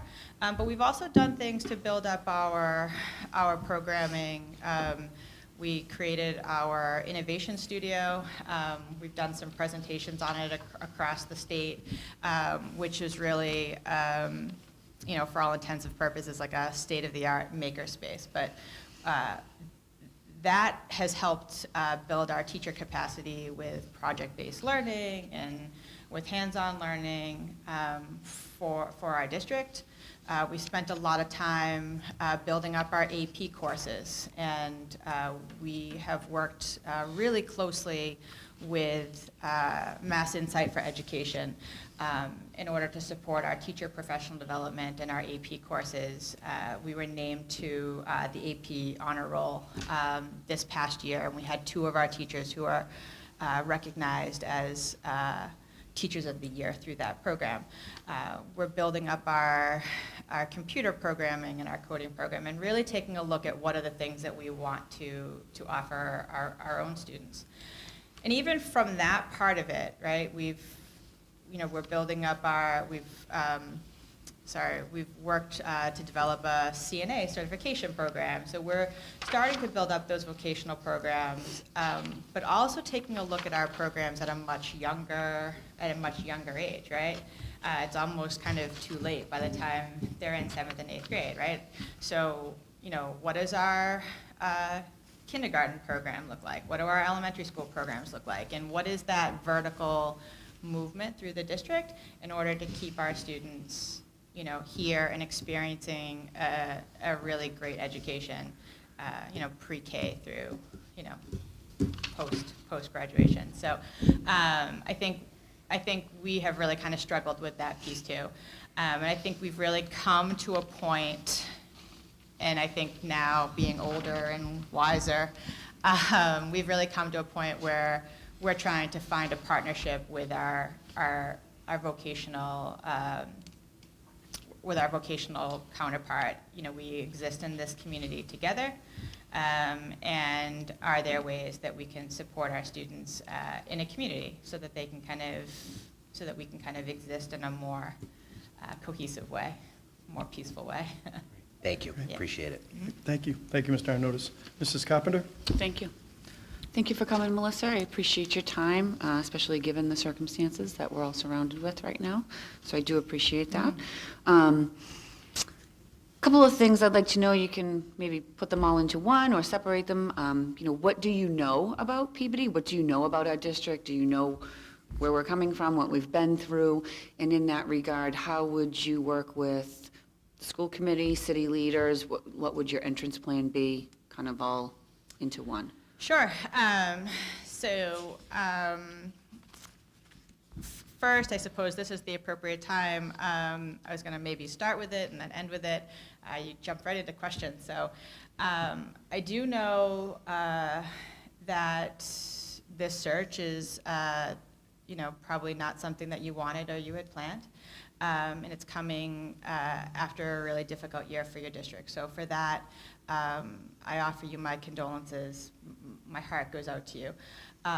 So I know that there's a lot of healing and a lot of care that really needs to kind of go into that as a district. I know I've spent some time watching your school committee meetings. I feel like you're famous. Oh, we are, yes, very I've famous. heard you. I have been listening to you for days, weeks. But I know that you have a lot of focus on social emotional learning. I know that you have really been taking a look at your AP scores and those types of offerings. I didn't really kind of get a chance to kind of start with this, but I consider my career, instead of Lemony Snicket's unfortunate events, I consider my career a series of very fortunate events. And when you look at my resume, you notice that I've been in places for long stretches of time. I'm not somebody that has kind of moved from district to district. And I've been fortunate in that because each time I've had an opportunity, it has been because it was the right time, the right district, the right opportunity for both that community and for me. So in looking at that, when I started looking at you as a community, although on the face you look a little bit different than Bourne, right, with regards to your enrollment and your size, things like that, you're actually really not all that different in the work that we're doing. The work that you're doing as a district is the work that I am most passionate about. It's the work that I'm kind of deeply involved in. It's the curriculum development, the social emotional support. It's all of those pieces. And when I took a look, I was like, oh, those are conversations that I want to be a part of. That's work that I could really be a part of, because it's been work that I'm currently doing. So when you talk about an entrance plan, every superintendent, comes into a new district with an entry plan, all kind of the traditional things, right? Meeting with all of the stakeholders and the people and the city officials and the kind of the community people to kind of get to know and understand what do they want from the new superintendent? What do they want from the school district? What do you see as important? What do you see as things that we might need to improve upon? But then there's really another kind of layer to that entry plan. There's a really more kind of organic or kind of authentic transition that kind of comes, right? It's from being in the community. It's from having natural opportunities to talk to people, from having natural opportunities to meet people and to hear their experiences. It's to go to community events that are part of the school and going to community events that might not be part of the school, right? And to kind of get to know and understand that community. So all of that would play into it. Understanding your improvement plans, your strategic plans, understanding the experiences that you've had.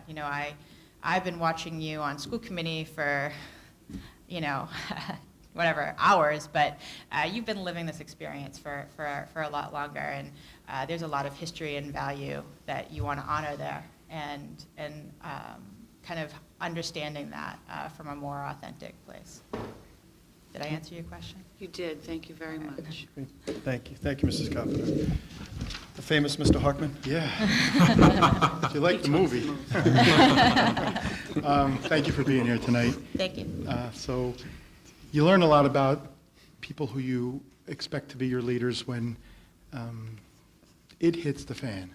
Yeah. And so what I'd like you to describe to us in about 5 or 6 minutes, which may not be a fair amount of time for you to respond to this, but let's go back to the last 72 hours. Yeah. Thursday evening, last week. Talk us through how you communicate with us and what you prioritize, maybe 3 or 4 things you prioritize, and as you work us through the crisis we're currently in. Sure. Yeah. So it's been quite 72 hours, hasn't it? So I think we're in a really unprecedented time. So one of the things that you should know about me, and it seems I'm so uncomfortable kind of talking about this in a way like this, but one of the things you should know about me is I'm kind of the calm and the chaos, right? The more chaotic it gets, kind of the calmer I get. And that has been my way for a very long time, right? And in kind of those wise words, right? When kids get high, you go low, right? You can't really calm a situation if you're heightened. So that's the first thing that you should know kind of about me. This has been a really, really interesting time, and I think we have a lot of students and staff members and community members that have a lot of fears. And in that moment, my job as a leader is to help, calm those fears.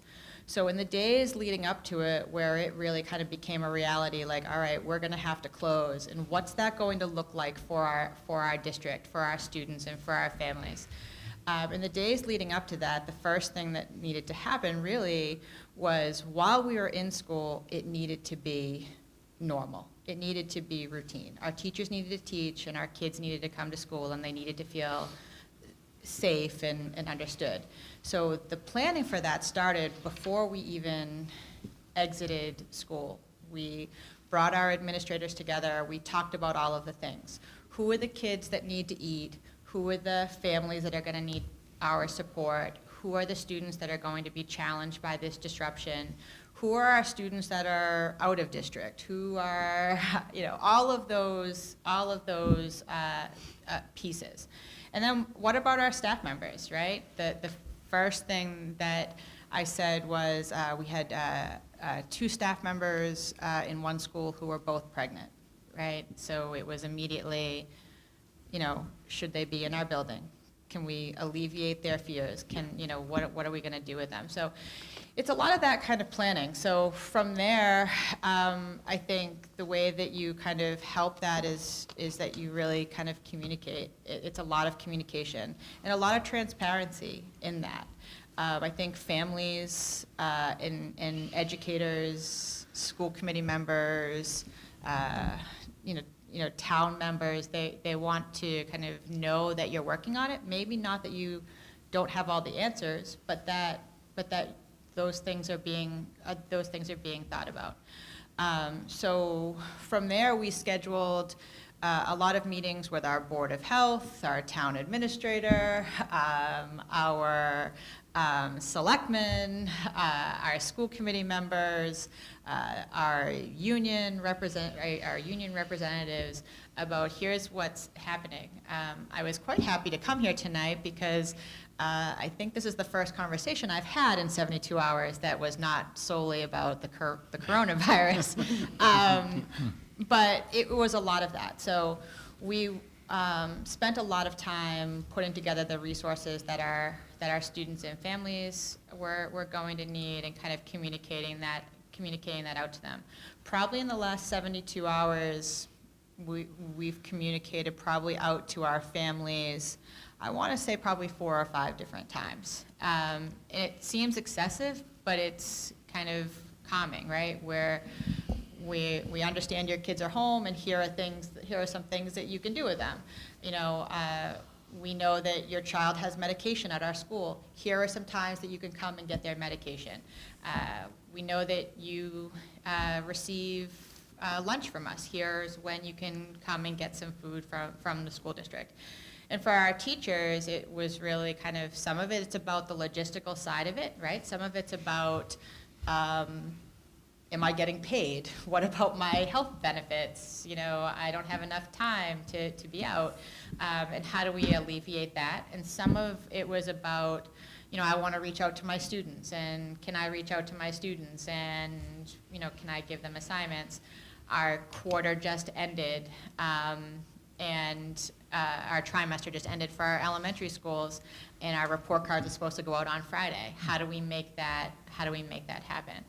So we are having a lot of conversations about that. And I think today, right before I got here, I left a meeting with our union president and vice president to talk about that, right? We talked about how we were going to hold IEP meetings. We talked about resources that we can provide. We talked about how we were going to get those report cards out, all those types of things. So I think we're hoping that we are going to be done with this in 3 weeks.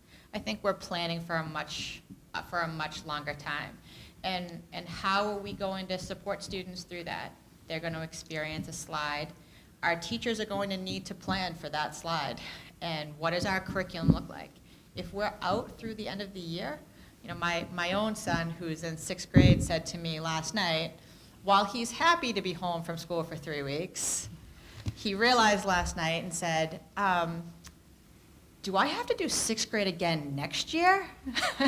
And I didn't know the answer to that question, right? Like, I said, well, you haven't finished 6th grade yet, and I don't think you're ready for 7th grade yet. So what does that mean? And that's a real question, right? That not just my 11-year-old, but my teachers have, right? What do we do with this curriculum? And then on the other side of that is a whole social emotional side, not just for our teachers, not just for our students and for our families, but also for our administrators who are helping manage this situation, right? That whole kind of secondary trauma thing, right? That trauma from trauma. This is a stressful time. Feeling like you carry the burden for however many, I'm sure you probably know, a whole city. You're carrying a burden. Your people are out of work. They can't get the food that they need. So how do you support all of those people that are doing that work as well? And what are we doing to kind of make sure that we're taking care of our people who are also taking care of people that need our help? And sometimes that's a really hard thing to kind of think about and do when you're in the moment. So we had a very short meeting with our principals today, and we got them some lunch, and we kind of sat down, had some conversations about here are the things that we're going to do, here are the things that we need you to kind of think about, and here's the time, we want you to take the time to take care of your family, to kind of make sure that you're in a good place so that you can come and give back to our students and families. So I think every day is a new situation. That's a part of this. Every day that we're out of school is another day that we have to think about how we're going to support our students and our families. This is a really interesting time. I've been in a lot of phone calls with the commissioner at this point, where we talk about what does it mean for our seniors, right, who are missing this once-in-a-lifetime opportunity, and what does that mean for them? What does that mean for graduation? What does it mean for AP tests? What does it mean for, and those are all things that it's the never-ending to-do list, and every day, there's a part of it that is about being patient. Some of these decisions are going to come way above us. They're going to come from the commissioner, they're going to come from the governor, they might come from the president, but some of these decisions are local decisions, and we've had to do that. Today, we made the decision, even though that we don't reach the 50% threshold for meal reimbursement, that we were going to serve grab-and-go meals. We had we have a little bit of money in our lunch revolving account, and we're going to roll the dice on that because it's the right thing to do to take care of our community, and hope that it works. But in the meantime, what will work is students and families will be fed. So Thank you. it's challenging. Yeah, it sure is. Thank you. Mr. Olympio? Thanks, Ms. Ryan, for coming here tonight. As an administrator, what steps have you done in the past to improve special education programs, and what were the results? Yeah, special ed is, it's my game. So I think we've been really kind of very thoughtful about our special education programming and addressing the kind of the ever-evolving needs of our students. So first and foremost, I think one of the best things that we have done is really kind of built up our programming and our capacity within our own district. We built a really strong integrated preschool program. We've built a really strong a full-day preschool program for children that have autism. We have really kind of taken a look at our student needs, and we've kind of developed programs and classrooms that keep our students within their home district, which is where they're best educated. So we've really developed an alternative learning program for children with social and emotional disabilities. That started at our high school and our middle school level, and we've been able to extend that down into our intermediate school. And those programs look a little bit different every day. We've taken a look at our district needs. This past school year, we wrote we received a grant. I wrote a grant. We received a grant for increasing mental health services to students, and as a result of that grant, we were able to hire an adjustment counselor and able to fund an additional BCBA, a board certified behavioral analyst, to support our student and our district needs. So I think we're always kind of taking a look at those needs of our students. What are the needs of our district? When I was the principal of the middle school, we had a year where we didn't have any students at the middle school that were qualifying for our alternative learning program. We call it ALP. And as a result of that, we reallocated that teacher for that year to support some reading needs that we had. We had students that had quite a few reading needs, so we were able to provide a special education teacher for reading in order to kind of pull that weight off of the inclusion teachers that were doing that. So it's kind of taking a look at those services and our students that we have in district, and building our capacity. We've done a lot of work with co-teaching and supporting our general education teachers and our special education teachers, and what that looks like in order to support students in the general education setting, which is where we know that students are best served. Thank you. Thank you. Thank you, Mr. Rubio. Mrs. Dunn? Thank you, Mr. Chairman. Welcome. Thank you. Throughout your presentation, you've concentrated many times on the social emotional needs of your students, and you've given some great examples of how you've worked on that. If you could just tell us, have you made any curricular changes in your district to deal with the social and emotional pressures on the students? And let us know if those changes have worked or if they've had to be adjusted. Yeah, we've done quite a bit of work. That first thing on that piece of paper is our MTSS. That's been kind of a multi-year. We started that work many years ago, but we started that work through the social emotional kind of the social emotional vein to begin with, and we did a lot of work surrounding building our teacher buy-in, our teacher investment in this whole kind of idea of supporting the social and emotional needs of our students. And we started that with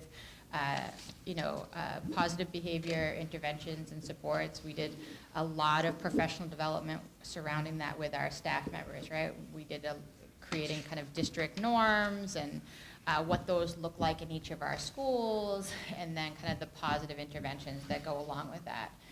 Then we built a lot of professional development for our staff members. We received the grant for the PBS Academy through the Department of Ed. We sent a team of teachers to that who were able to learn and bring back positive interventions for their schools. Things like check-in and check-out and those types of systems. And then we've spent a lot of time with our health curriculum, and we have a block in our schedule that we call our B2B block. It's like an enrichment block or an intervention block or And we've spent a lot of time on really focusing on social emotional curriculum that kind of goes into that time, and kind of self-awareness and kind of management, goal settings, those types of things. We've recently partnered with an organization on Cape Cod that's called Calmer Choice, that has a curriculum that they kind of come in and provide to students, and the whole goal is for our staff members to kind of learn and understand that curriculum so that they can take over for the Calmer Choice trainers, so that we're kind of building our capacity over time and able to maintain that over time. So we've spent a lot of time kind of talking about that and about how that social emotional part kind of impacts kind of all of our day. It's every teacher's kind of responsibility to have some sort of role in that kind of education, but we've really been looking at ways to bring it into our curriculum and into our classrooms in a daily basis.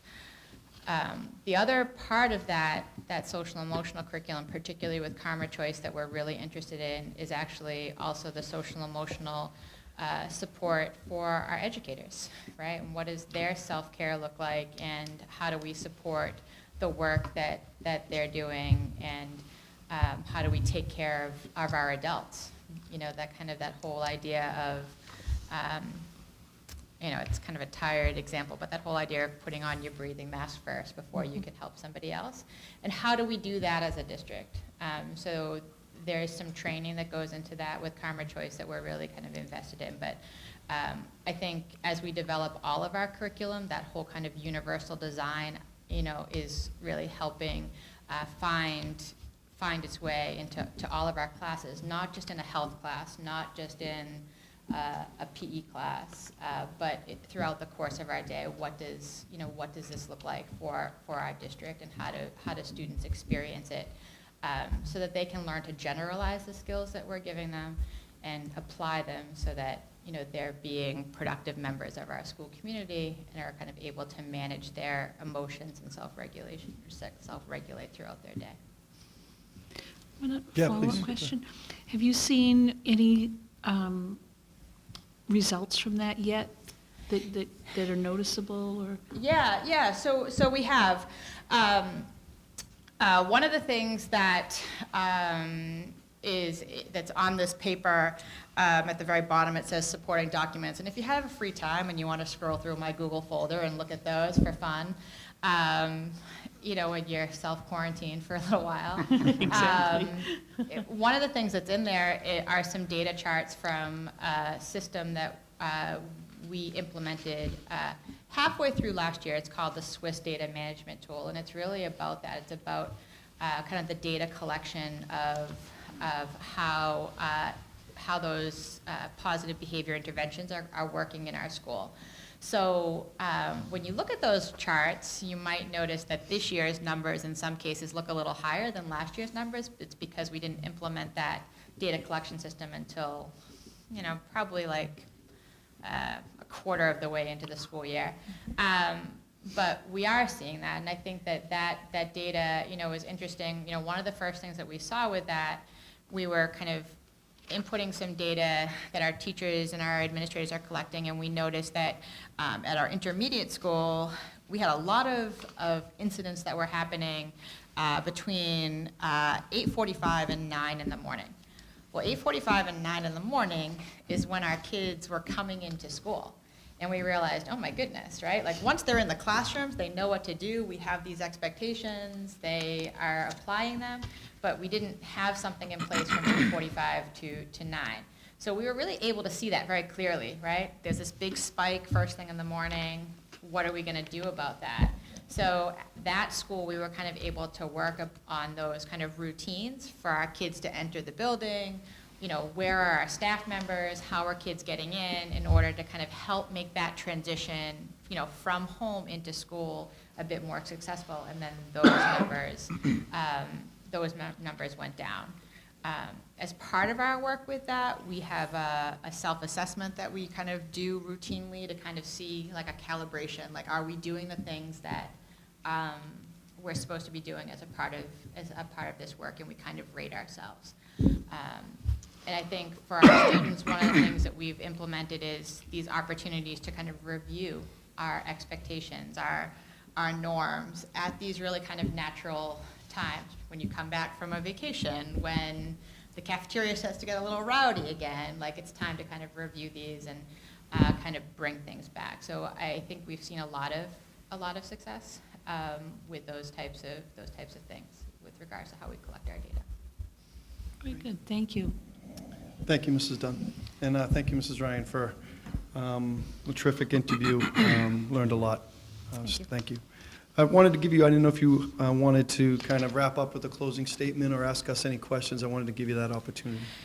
Yeah, I think like I said, I said a little while ago, I've had this really great kind of career where I've had these opportunities that were kind of the right opportunities for the districts and for myself. And, I think, what I'm looking for is the right district, right? I'm looking for a district that kind of has the same goals. And when I was, looking at you, it seemed that we had kind of matching visions for what education should be for our students. The paper that I gave you is really just to kind of highlight some of the things that are most kind of important to me in case I didn't get an opportunity to talk to you about those things this evening. These are the things that I'm most proud of. I'm most proud of my work with the district and our vertical alignment of our tiered support system. I talked a lot about that with our social, emotional, and our behavior supports, but the work that we're actually doing with our academic interventions is also equally as exciting. And that really does kind of come from taking a look at our budget. Are we kind of reallocating things to support that? Do our building schedules support a structure for intervention? Do we have data systems that are in place to help us look at that? So, that's kind of my most proud work. The bringing a brand new school to realization and redistricting and all of the many things that go along with that. That's been amazing. We've changed our bus system. I think we changed how we transported students, and we created a bus. A little funny story, we created a bus that went from K to 4 to K to 2. And we quickly realized that a K to 2 bus, they don't really know how to behave on a bus because there's no fourth graders to model bus behavior for them. We were like, oh, that was an unforeseen consequence right there. The oldest student on that bus is 6, so so that's a problem. And we had to kind of do some planning. We had to find some adults that would go on the buses with those our younger students and help teach them the district expectations for riding on a bus. Those buses are much better, but kind of that planning, and that came from the work of a team. Curriculum instruction is really kind of my passion. It's where it's all kind of at. It's what we do every day. So, I just wanted to kind of share some of what I've done with you. I really appreciate your time tonight. I recognize how important this search is for you, and I wish you all the best in finding the next leader of your district, because it seems like a really great place. Great. Thank you so much. Thank you for your time. Thank you very much. Okay, let's take a few-minute break.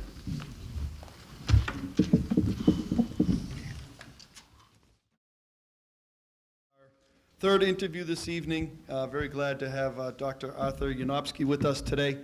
Thank you so much for your interest in Peabody. Yeah, it's great to have you here. Very impressed with your resume, your background, and I think all of us just wanted the opportunity to ask some questions, learn a little bit more about you, and see if this is the right fit for both of us. And As I mentioned, when we were walking in, we're going to go around, ask a number of questions. At the end, if you had a statement you wanted to summarize and wrap up with, or if you want to ask us some questions, we certainly give you that opportunity, plenty of time for that. So, I appreciate that. again, welcome, and Thank great you. to have you here. Thank you very much. So I'm going to start things off, just if, question about city finances, school finances. Sure. So just want to ask about your experience as a superintendent, assistant superintendent, principal, in handling budgets, school budgets, the preparation, your level of understanding of municipal finance, relations with the city, city council, school committee, and working on the Chapter 70 local funding system. Can you just talk a little bit about your background and your approach to school budgets? Yeah, so my approach is to identify the priorities with the team, with the community, with parents, with administrators and teachers, develop well-functioning teams to identify what are the long-term priorities, and then to find ways to fund those priorities, which means pulling together, whether it's Chapter 70 money and grants, and to develop, first, what are those priorities, and how are they going to play out? How are they going to develop over a 3 to 5 year period? And then to work with, particularly at the building level, principals to identify sort of what are the strategies they want to use to reach those priorities, and what are the resources they need to do that.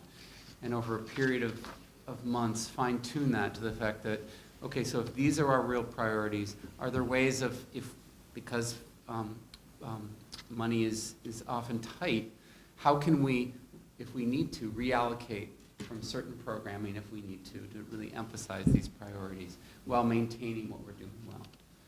And we've developed a long-term approach in Wayland to identify those priorities and build them into the operating budget. We also have a 5-year capital plan that allows us to space things out. In capital, it's very important to me that I have found it important to level things so you're not having these big dips of spending and not spending, and you're not cutting things at the last minute, but really playing over a 5-year period.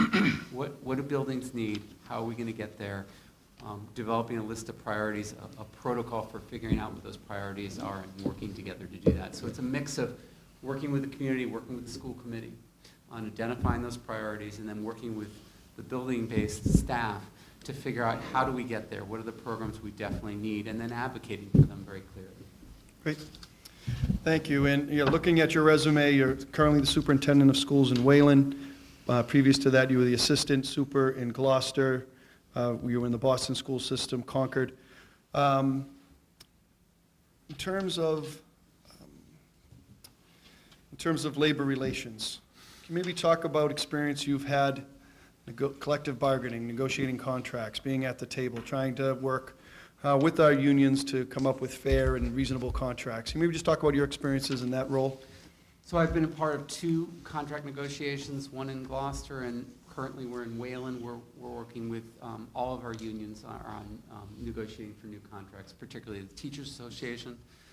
And the key there is to, I think it's very important to stress to teachers that we want them to come out of this experience feeling respected, that we're not in it to win, but we have fiscal limitations. And sort of being very clear about what those fiscal limitations are. You got to enter in good faith, so you can't say we have this limit, but you do need to express to them that there are places that the town just can't support, and finding ways to establish priorities out of negotiation. So, for example, in Wayland right now, one of our priorities is to give elementary teachers more time, and in order to do that, we need to have made the case for how they're going to use that time. So we've built in leadership opportunities for those elementary teachers so they feel like the time won't be just wasted time for professional development. So they're willing to give on that. So I think really starting the process that leads in negotiation, which you've made really good efforts of explaining why you want certain things for them to be willing to do out of negotiation by setting the stage and making sure that it really benefits them. If it's more professional development, if it's more time planning, that planning really involves them and allows them to take initiative. So we've really built that into our request that we get more planning time for them. When you're talking about money, there's various different ways in which teachers are asking for for money, and I think you need to hear them, process them, provide them with the data that shows over 5 years, or over 3 years, the length of the contract, you're asking for these funds. This is what it's gonna end up doing, and this is where the town can afford possibly and where the town can't. And identify sort of where your priorities are in terms of those contracts for wages. So, for example, if you want teachers to take leadership, you need to develop stipends where they'll take that leadership, opportunities where they can, and show them that that's why we're focused here, and get them on board with that. So you're not just putting money into a contract negotiation for the sake of it, but really getting their buy-in. You've got a vision going forward. So that's some of the things that we've done with contract negotiations. Great, thank you. Okay, let's open it up for questions from the committee. Mr. Miko, Great, start. thank you through the chair to Dr. Unobskey, thank you so much for being here. We really appreciate it, and you have a tremendous resume, great experience, and you are well respected in education, so thank you for being here. I guess you make a lot of decisions on a daily basis, you make a lot of decisions on a weekly, yearly basis. Can you give me, or give us, one really good decision that you've made, let's say over the last 6 months, and one that you'd probably take back if you could?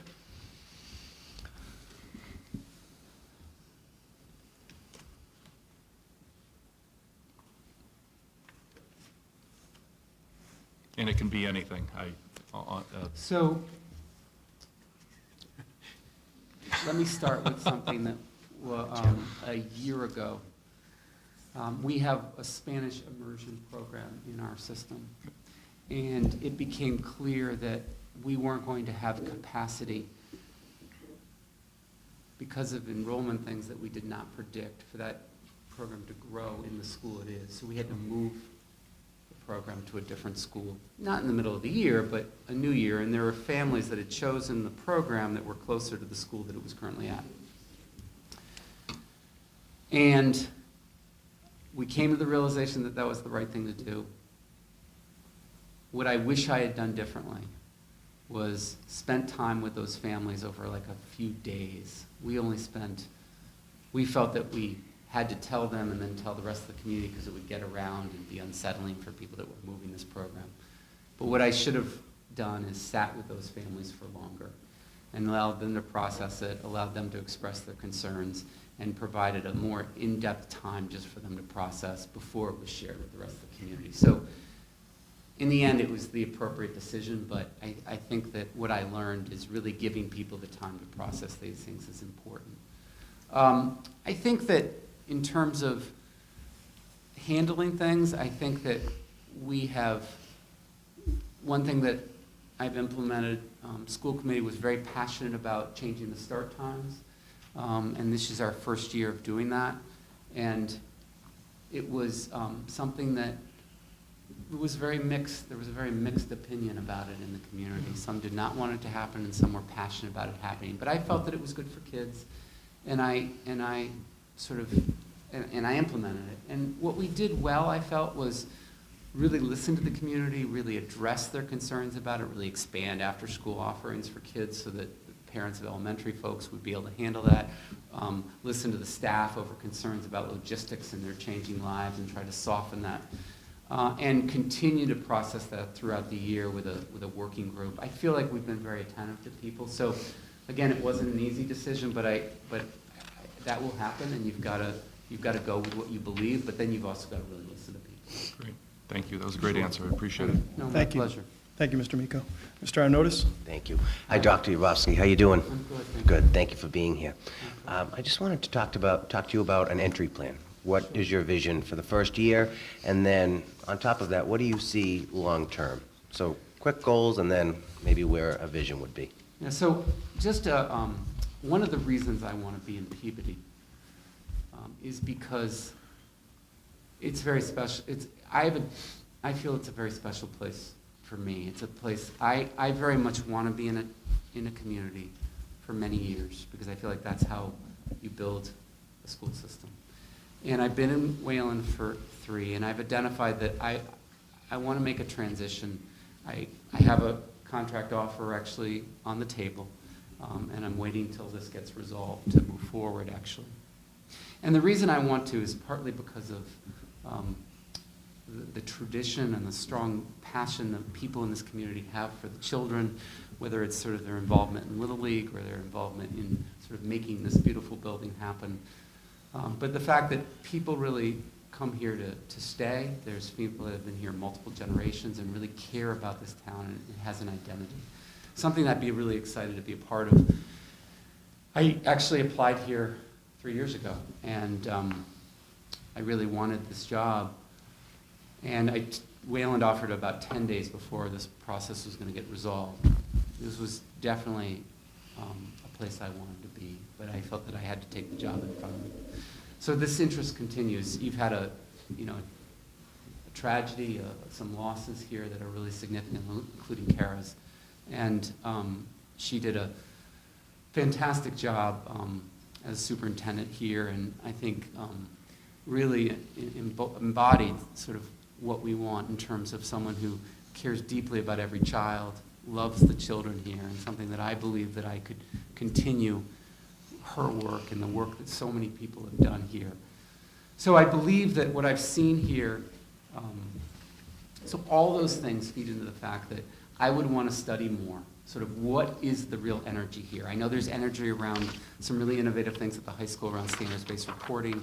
I think there's real innovation around integrating the social emotional needs of the kids with the academic needs, and really spend time the first 3 months meeting with people in the different constituencies and building relationships with them, and really showing teachers that I know how to listen, shows parents I know how to listen, and build teams, whether it's a task force that works with the superintendent on a regular basis, whether it's building the smaller teams and helping them to thrive at the schools, and really listen.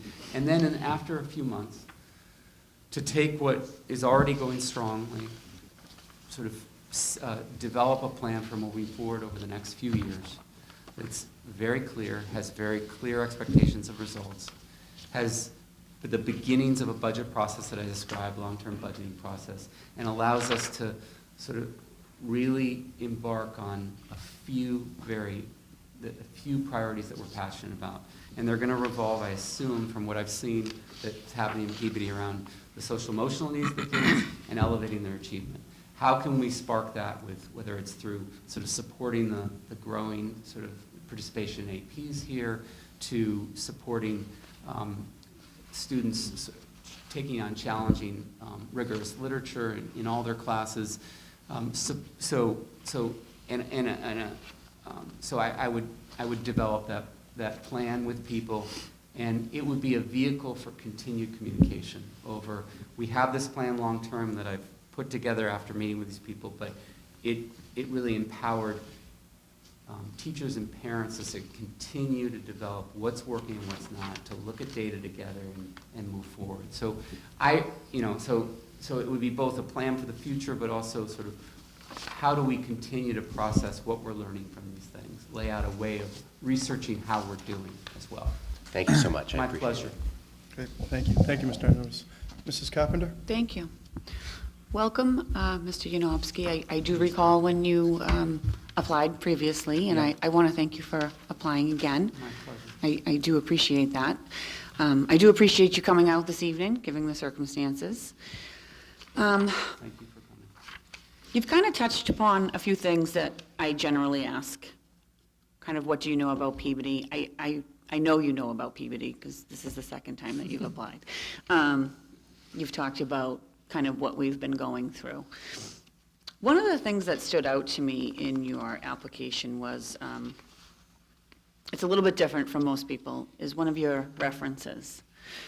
You listed a reference from a parent at your current district. And I was impressed, and I read the reference that she gave, and it talks a lot about time that you spent with a student, civic engagement, participating in the community with that student, and kind of uplifting him and educating him, something that would have spent a lot of time. As you already know, this district has been through a lot, and the role of the superintendent is one that goes beyond education. It goes into connections with our community. And I would just like if you could tell me a little bit about how you think you could make some of the connections that I see you've clearly made where you are in our community. Yeah, so, first of all, when you would develop your plan that would come out of entry plan, which would be the district plan, it would certainly not be mine, it would be a shared plan. You identify groups that will work together on the priorities that you have, and those groups will develop close relationships, and it's a mix of parents and staff working on these challenges. Part of it is just, and my effectiveness in forming sort of high-functioning groups that way rely partly on just helping prepare them with a clear task, helping them do that task, but more there's another emotional part of it, is sort of really allowing them to sort of express what they want to get out of it, how they feel about what they want to get out of it, and really helping them to know that part of what brings me joy in this work is to help them fulfill what they want to fulfill. And inevitably in Peabody, what you have is people that don't want to just sort of set a goal and move forward. They have to take time still to process what has happened over this past year, still to be listened to and made sure that the past is built upon, and that we honor people, and that we understand that certain things need to proceed with total transparency. People need to understand you, and for you to be totally honest and open with people. But ultimately, a lot of it is about listening and caring about people. And I also do that with students. Like, I do want to, whether it's a superintendent's group that helps me understand from the student perspective, I'm just really curious. I did that, I developed with them this idea for a music festival that we got through town meeting and it was approved. And really it was something that they wanted to do, and it really helped me do my job better because I understood the kinds of things that were on their minds. And I think that that's really what it's about. It's really learning from people what's important to them and what that gets them passionate. And I really enjoy doing that. So that was an example of how I just sort of dive in with people and work with them on sort of where they have energy and how that fits into our larger priorities. You can always work with people to help them get on board with that shared vision, I think. Yeah, I do see that. And I just want to point out to all the board members, he was in the show You're a Good Man, Charlie Brown, on stage in this letter. That was tough. I was in a musical and I'd never sung in my life. Well, I did note it and I appreciate it. Thank you. No, I appreciate that acknowledgement. It was a challenge.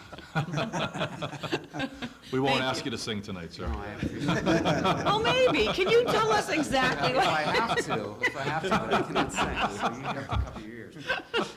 I did see that. I was glad you asked about that, brought that up. Yeah, no, that was fun too, I have a lot of energy. I really just enjoy working with adults and children over the things they need. It's just fun for me. So that's a part of it. Just being really positive in even amidst sort of really some struggles that people have had, and for good reasons. Thank you. Thank you, Mrs. Pleasure. Carpenter. Mr. Hockman? Yeah, thank you, Mr. Mayor, and welcome back. Thank you, Mr. Hoffman. Yes, so I'm going to, I guess, preface some of my comments by saying your academic pedigree suggests a high level of intelligence.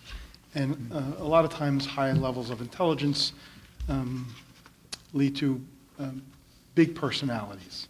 And you brought up a comment, and this isn't my question, but I'm hoping it's something you'll address, perhaps in a closing statement or something like that. But you brought up continuing care's work. Yeah. And you're obviously familiar with the tragedy that this district experienced, and that's something, I'll be completely frank with you, based on your academic pedigree and my suspicion that you have a large personality. I personally had a lot of affection for Kara, and I think we all did, and a lot of respect for the work that she brought to this district. And again, this isn't my question, because I'll get to that, but I'm hoping it's something you address because it's a concern of mine. How does your personality mesh with Kara's work continuing? So, getting to my question, I also read through your application thoroughly, and like Ms. Carpenter, I was particularly intrigued by a letter of reference that Kathleen Steinberg wrote for you, a school committee member. And I'm going to read, we're on the record, so let's read into the record some of what she wrote about you, and I want to ask you about if you can walk us through it. It's two particular areas that I think are relevant to this district. And she wrote, "The district changed its school start times this year. Wayland prides itself on its conscientious building culture and collaborative relationship with its remarkable staff. The school start time decision, however, was one of the few occasions that a policy decision was made by the school committee with a top-down approach. While this would be challenging in its own right, it was made even more formidable by the need to implement this change as budget neutral. Dr. Unobskey embraced the challenge and worked tirelessly with all of the stakeholders to identify, address, and provide alternatives to the numerous logistical challenges that such a change generated. His communications around these issues have been critical to its success. He has acknowledged when things have not been going well, worked to find alternative solutions, and communicated the timeline to the community about what he is doing. Under Arthur's leadership, the district has successfully implemented the new start times." That's the first piece of it. Okay. The second piece is the district's facilities suffer from a long-term policy of maintenance, deferral, and delay. Dr. Unobskey has implemented structural changes within the district to install accountability for the proper maintenance of its assets and leadership where it was woefully lacking. He championed the new philosophy that we can no longer neglect the district's facilities and equipment. He developed a maintenance and repair schedule and a financially sustainable capital investment plan to ensure we become good stewards of the district's physical assets. I bring up these three paragraphs and these two issues because school start times is something that we have talked about for quite some time and has, frankly, the conversation has been delayed as a result of some tragedies that we experienced. We also annually address difficult budget issues. And we as a committee, which has been together for quite some time, and even before this iteration of the committee, we've taken measures where we're willing to take some risks with facilities and maintenance that may or may not have turned out to be a positive decision for the district. So I'm really interested in how it is that you've navigated these two areas, and if you can give us some insight in terms of why Ms. Steinberg writes these paragraphs about you. So, and let me try to integrate your question about sort of continuing the excellent work that Kara did as part of that, because I do think they're connected. So you have to identify with the community what they're passionate about and what they care about. And I do feel like you've done that in a lot of ways over the last couple of years. Oh, I'm sorry. Pardon me. It's okay. You've done that over the last couple of years and built a plan that really focuses on the needs of your kids. And with that energy, that's not to be trifled with. That's a huge asset and something to build with. I would love to carry that on, and it would be very satisfying to me.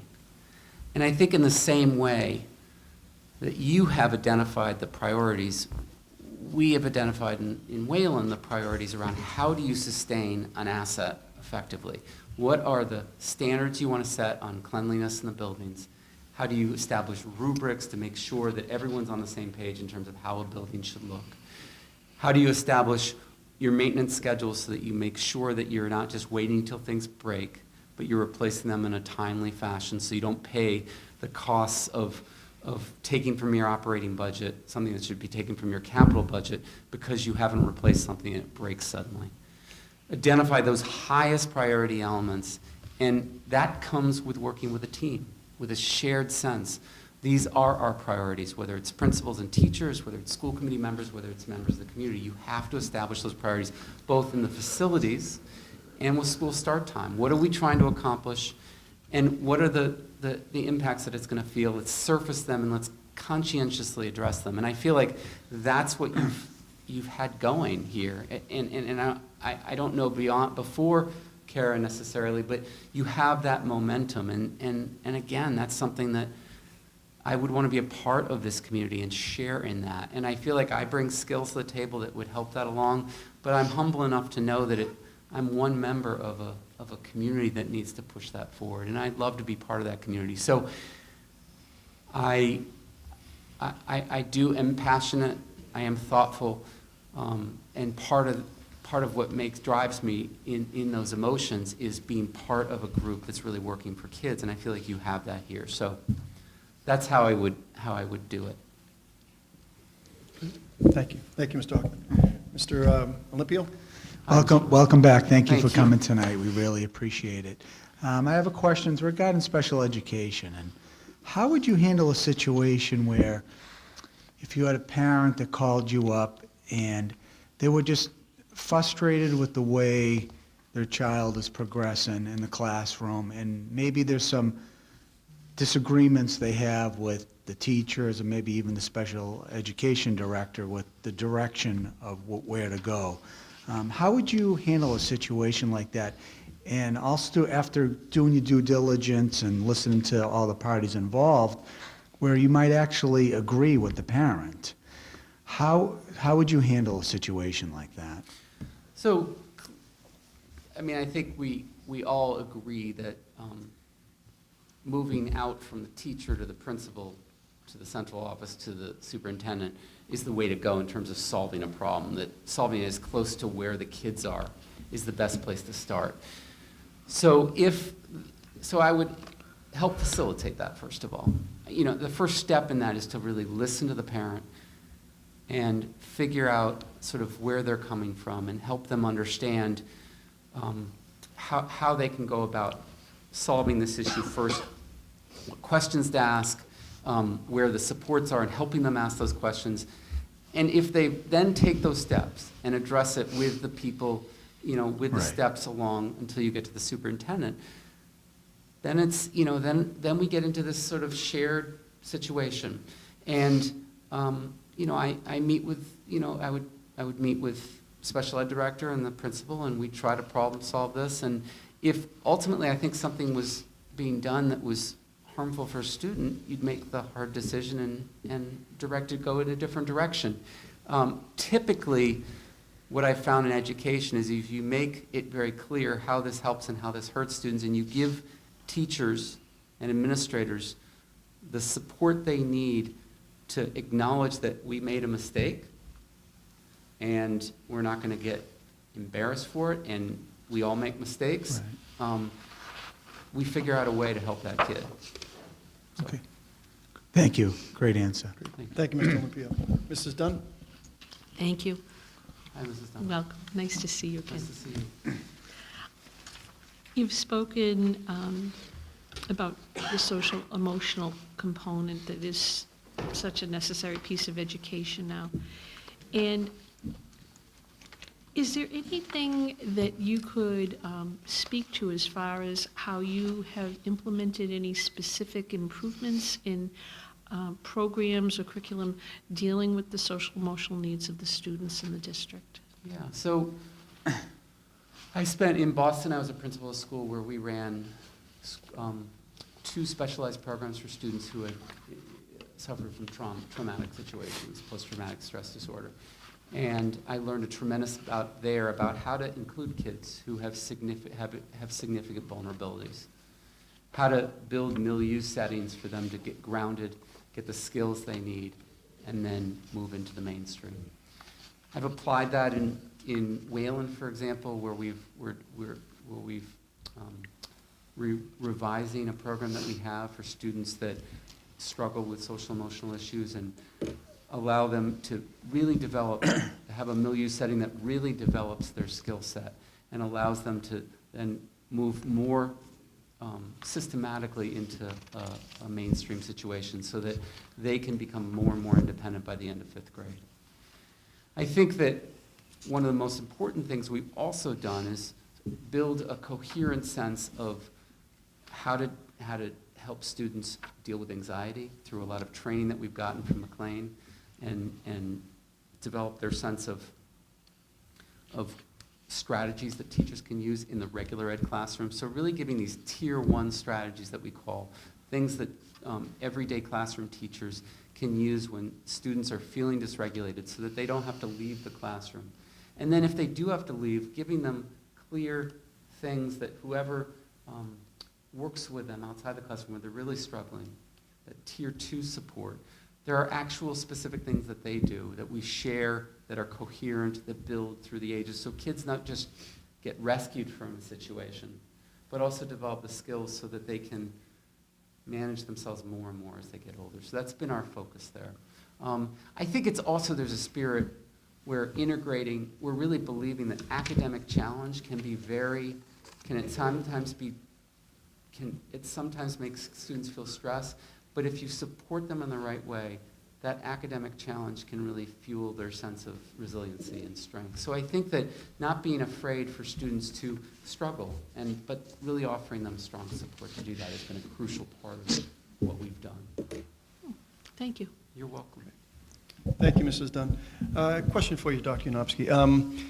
Mr. Hockman had read the letter, and I wanted to ask about that, a sentence in that letter. Sure. It was about the Wayland's potential failure to properly and come up with long-term vision for buildings, and Yep. that there'd been some projects probably delayed or deferred or pushed down the line.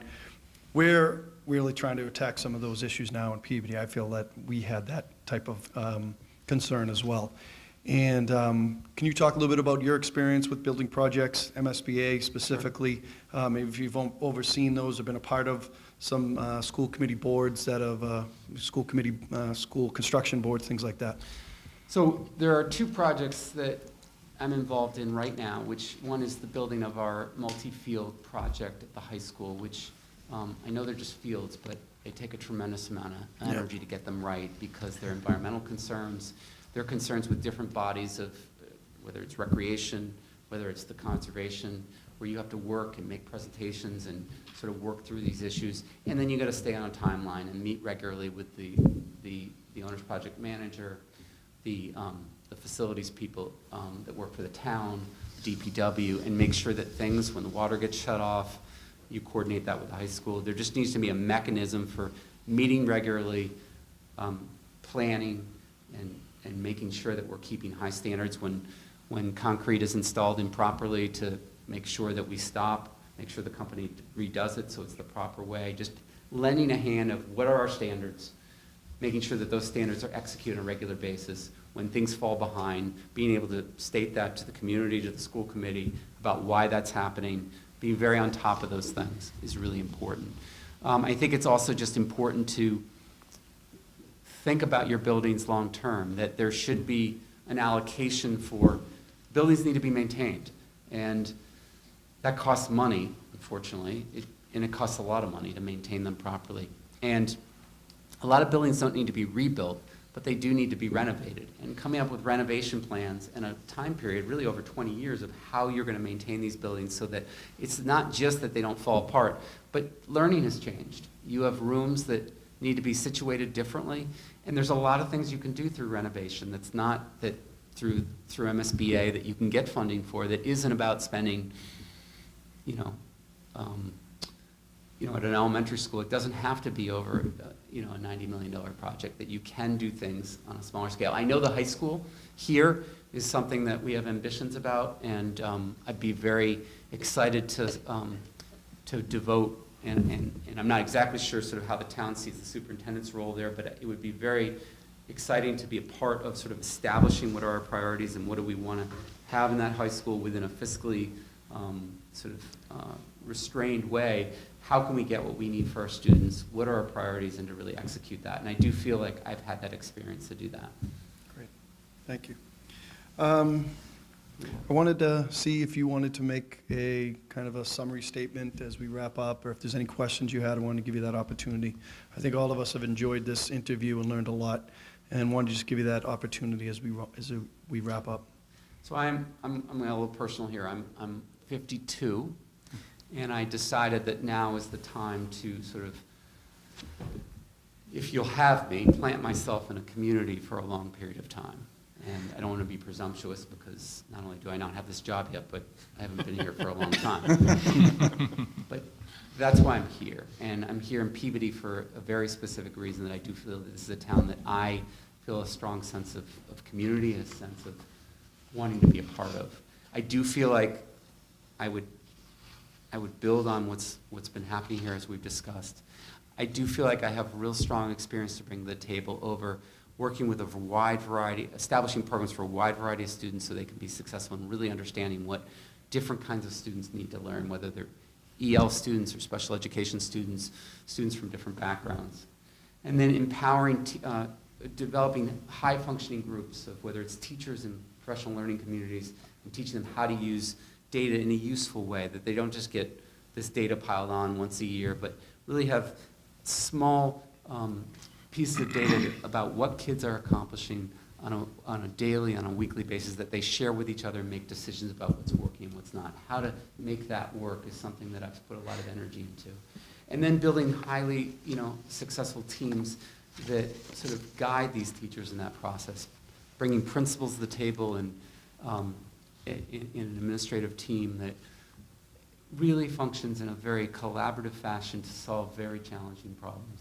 And then finally, working closely with the community and the school committee we have this vision, we are trying to accomplish these 2 or 3 very big things over the next few years. This is why we're doing it, and getting everyone behind it, that it's not my vision, but it's a shared vision, and that requires spending time with people, hearing them, and helping them to see how these things can fit together to really fulfill what they want to do. I'd be very excited to be here and really hope to have the opportunity. Great. Well, thank you. Thank you for your time, and thank you for being here and expressing yourself to us. That was terrific. We do have 3 additional interviews on Wednesday night. Yep. And then we as a committee will be making the next steps at that time. So we Okay. certainly will be in touch with you after Wednesday night, and we'll see where things stand. But really, thank you for your time today. Thank you so much. Thank you. Thank you. I'm very happy to be here. Appreciate your time. Thank you. Appreciate it. If it's nothing further, we can wrap up, and we'll be meeting again Wednesday evening, 5:30, the first interview. Thank you. Thank you again, Dr. Unobskey. Thank you very much. Be in touch. First interview on Wednesday evening, 5:30, and we have 3 interviews that night also, 5:30, 6:30, 7:30. Mr. Hartman. Yeah, just before we go, we initially set that schedule of 5:30 because we anticipated 4 interviews. Is it possible to start at 6, do 6, 7, and 8? I can see, I know that the candidates were set for those times. Let me get back to you on that. We'll leave it at 5:30, 6:30, 7:30. Mr. Kuchar, are those, I know we were originally looking at 4 interviews Wednesday night. Are those times been set, the 5:30, 6:30, 7:30? Yes. Okay. If that's the case. Yeah. I could ask to move them if you wanted to. Move them to 6, 7, and 8. Could we see if we could do that, 6, 7, and 8? I'm just envisioning, if I may, like tonight, we have a lot of moving pieces going on an hourly basis, and we could benefit from the half hour from 5:30 to 6:30 to convene, whether it be an executive session or something like that, to discuss a lot of the rapidly changing information. I'm good with that, and I anticipate that we'll probably be meeting after these interviews as well that night to talk, so.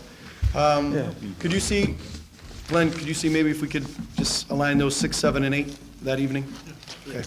All right, so we'll reconvene at that time. Thank you. I feel like we had some strong candidates, and I think we have some more coming on Wednesday, so.